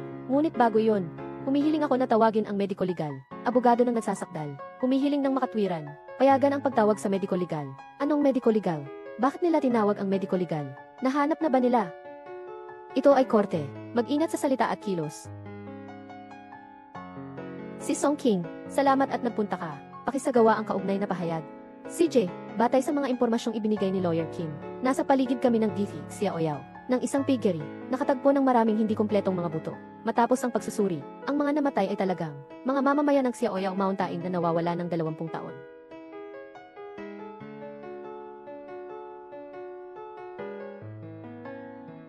Hinahanap ng 20 taon. Nandoon ang tatay ko sa Xiaoyao Mountain. Hindi ito possible. Talaga bang natagpuan nila ang mga bangkay? Ang bangkay ng tagalupa ay kinain na ng baboy. Hindi kumpleto ang mga buto. Ngunit maaari pa ring makilala na ang namatay ay nakatanggap ng matinding saksak gamit ang espesyal na kutsilyo noong buhay pa siya. Punong hus. Batay sa pahayag ng nagrereklamo at ng mediko, ako ay makatuwirang naghihinuha. Si Duan Hairong at ang kanyang grupo ay naglalayon na sakupin ang bundok ng Xiaoyao. Una nilang pinahirapan ang mga lokal na residente at inilibing ng buhay. Pagkatapos ay itinapon sa piggery. Naghahangad na sirain ang mga ebidensya. Ang mga kasamaan ni Duan Hairong ay labis na nakakagalit. Dapat siyang parusahan ng pinakamabigat na parusa. Bakit ka pa nakatunganga dyan? Agad kang sumagot sa kanya. Ayokong makulong. Mga Ginoo, ang mga taga-bundok na ito ay pinatay ng ibang tao. Wala akong kinalaman dito. Talaga ba? Katatapos ng sabihin ni A.F. Song, ang biktima ay tinamaan ng espesyal na kutsilyo. Ayon sa aking kaalaman, ang espesyal na kutsilyong ito ay tila ikaw lamang, Duan Hairong, ang may ganito sa Longsheng at maging sa buong bansa. Anong espesyal na kutsilyo? Wala akong kaalam-alam. Anong karapatan mo para sabihing mayroon akong? CJ, maaari ka pang magpaliwanag, pero tingnan mo ang oras. Malapit na ito. Anong oras na? Ano ang sinasabi mo? Ito ay isang seryosong kaso ng kriminal na koneksyon. Akala mo ba talaga na mag-isa akong lalaban? Tama, ang abogado ay lumalaban para sa katarungan. Ngunit ang nagtatanggol sa katarungan ay hindi lamang ang abogado. Duan Hairong, natagpuan namin sa iyong tahanan ang espesyal na kutsilyo. Pinagsama ang mga abogado at mga forensic na nagbibigay ng ebidensya. Ikaw at ang mga organisadong puwersang nasa likod mo ay may malubhang paglabag sa batas. Ang kasong ito ay may masamang epekto. Isang espesyal na grupo ang itinatag na. Kailangan mong makipagtulungan sa amin para sa karagdagang investigasyon. Pulis, bakit ka magre-report ng krimen? Ito ay isang korte. Bakit ka magre-report? Mula sa simula, ang paglilitis ay isang panakot lang. Para lang ilihis ang atensyon mo. Makipagtulungan sa investigasyon ng pulis. Ang layunin ko ay hindi para ipasunod ka mag-isa, kundi upang alisin ang mga masasamang puwersa sa likod mo. Nang tuluyan. Tama, Duan Hairong. Ikaw ang pangunahing salarin. Ang mga tao sa likod mo. Kailangan din ng parusa. Pakiusap, sumama ka sa amin. Mr. Police, wala akong kasalanan, hindi ako pumatay. Ako, nasa bingit na ako ng kamatayan. Matigas ka pa rin sa salita. Ang mga salitang ito, iwan mo na lang sa istasyon ng pulisya. Duan Hairong. Nandyan ang mga testigo at ebidensya. Sa pagkakataong ito, hindi ka makakatakas sa parusa ng batas. Qin Zhengshu, huwag kang magyabang dito. Huwag mong kalimutan, nasa kamay ko pa ang anak mo. Pinabagsak mo ako ngayon. Pati anak mo, papatayin ko. Pakiusap, sumama ka sa amin. Nagpapaalam ang hukuman. Abogadong Qin, nakalocate na ng pulis ang kinaroroonan ni Xiaohao. Abogado Qin, nakatukoy na ang pulisya sa lokasyon ni Xiaohao. Ano? Nasaan si Xiaohao? Hindi pa tiyak ang eksaktong lokasyon. Ngunit batay sa mga pahiwatig na ibinigay mo dati, masasabi kong tiyak, nandito si Xiaohao sa kabundukan ng Xiaoyao. Tara, pupunta na tayo para hanapin siya. Xiaohao. Xiaohao. Abogado Qin, huwag kang mag-alala. Tayo'y napakaraming tao at may mga pulis pa na tumutulong. Siguradong mahahanap natin si Xiaohao. Alam ni Duan Hairong, hindi na siya makakayanin pa. Hindi siya magdadalawang isip na manakit. Ang kinakatakot ko lang, yung huling makikita ay si Xiaohao. Si Xiaohao. Si Xiaohao. Ito ang ibinigay ko kay Xiaohao. Naregalo noong siya'y matanda na. Hindi niya ito kailanman inalis. 02. Si Xiaohao. Patawad, Dad. Sana'y hindi kita naperwisyo, Dad. Dad. Dad. Dad. Paano mo ako natagpuan dito? Si Xiaohao. Okay lang ako, Dad. Sila ang mga bundok na tao ang nagligtas sa akin. Ay, Assistant Qi, malapit nang magsimula ang korte. Pumasok na sina Qiang at ang iba. Bakit nandito ka pa rin? Anak ni Lawyer Qin. Inagaw ng mga tao ng Duan ang anak niya. Hinasya tong pise. Nihilat is tiyad FT. CF Trongni. And then sene astin. Hinasya dafudin AT. Ese niyut si tiye. Sige, kontrelot tiyad. Nabihag, dadaling ko kayo para hanapin. Tara, bilisan mo. Hey, nang malaman namin na nawawala ang anak ni Atty. Qin, kami, mga daan-daang taga-bundok, agad kaming naghanap. Pero ang taong ito, dito sa bundok ng Xiaoyao, kami mga ninuno, na namuhay dito, walang mas nakakakilala sa lugar na ito kaysa sa amin. Tama nga, bago pa dumating ang pulis, nahanap na namin, noong panahong iyon, malapit na akong mahulog sa bangin. Buti na lang ang mga taga-bundok na ito, ay dumating ng mabilis, kung hindi. Salamat sa inyo, salamat sa pagligtas sa aking anak. Walang anuman, dapat kang magpasalamat sa mga tao. Tayo iyon, kung hindi dahil sa kaso natin, ang anak mo, hindi sana nagkaproblema. Ito ay dahil sa atin. Lahat tayo ang dapat gawin. Tama, nasa harapan ka, nasa laban. Paano namin, maaaring hayaan ang iyong anak na mamatay dito sa bundok, di ba? Sabi nga, ano nga ba? Anong uri ng panggatong? Para sa mga tao na nagdadala ng panggatong, huwag silang hayaan na magyelo sa hangin at niebe. Ay, ito ang sinasabi. Ay naku, kami rin. Wala namang masyadong kaalaman. Pero ganito ang ibig sabihin, ay sa mundong ito, ang mga mabubuting tao, ay talagang hindi madali. Tulad ni Ginoong Qin, ang abogado, na napakabait, paano natin maaring pahirin siya ng loob. Tagapagtanggol ng daan, hindi natatakot sa kabiguan, walang takot sa daang daan at panganib. Ang tanging takot lang, ay ang huli, na may dugo at luha. Sisikapin ko, yung pinanghahawakan ko, sa huli magiging suntok sa akin. Sa inyong pag-apruba, mas naging matatag ako, sa aking pinili, sa daang ito. Hindi ako kailanman nag-iisa. Bitawan mo ako. Ginoo, kailangan mong sabihin, hindi ako sang-ayon, wala akong kasalanan. Ginoo. Patunay, ngayon hapon, 2:00. Ang patunay ay nagdulot ng kaguluhan sa buong lungsod. Kasong may kaugnayan kay Duan Hairong. Sa wakas, ay nagkaroon ng resulta. Sa loob ng maraming taon, si Duan Hairong at ang kanyang kriminal na organisasyon ay nakipaglaban para sa teritoryo at mga interes sa negosyo. Maraming beses na pinagbubugbog ng hahara sa iba na nagdulot ng 125 na pagkamatay, 878 na nasugatan. Libo-libong tao ay nagdurusa. Seryoso ang kasong ito. Si Duan Hairong at ang kanyang mga pangunahing salarin hinahatulan ng kamatayan. Kaugnay ng mga taong sangkot, lahat ay hinatulan ng 20 taon na pagkakabilanggo. Mga kaklase, ito ang 10 taon na nakaraan. Kaso ni Duan Hairong sa krimen. Mangyaring mga kaklase, magbigay ng sariling opinyon. Sa tingin ko, kahit gaano pa kaiba-iba ang kaso, paano man baguhin ang batas, bilang isang abogado, dapat palaging naninindigan sa paghahanap ng katarungan. Tanging sa batas lamang nakasalalay, laban para sa katarungan, para mapanatili ang dangal ng batas, makamit ang patas na lipunan at katarungan. Magaling ang sinabi mo. Laban para sa katarungan, yan ang pangunahing tungkulin ng abogado. Matanda na ang guro. Hinaharap ang katarungan sa batas. Nasa inyo na ang responsibilidad. Guro, ito ang huling leksyon na ibinigay ninyo sa amin.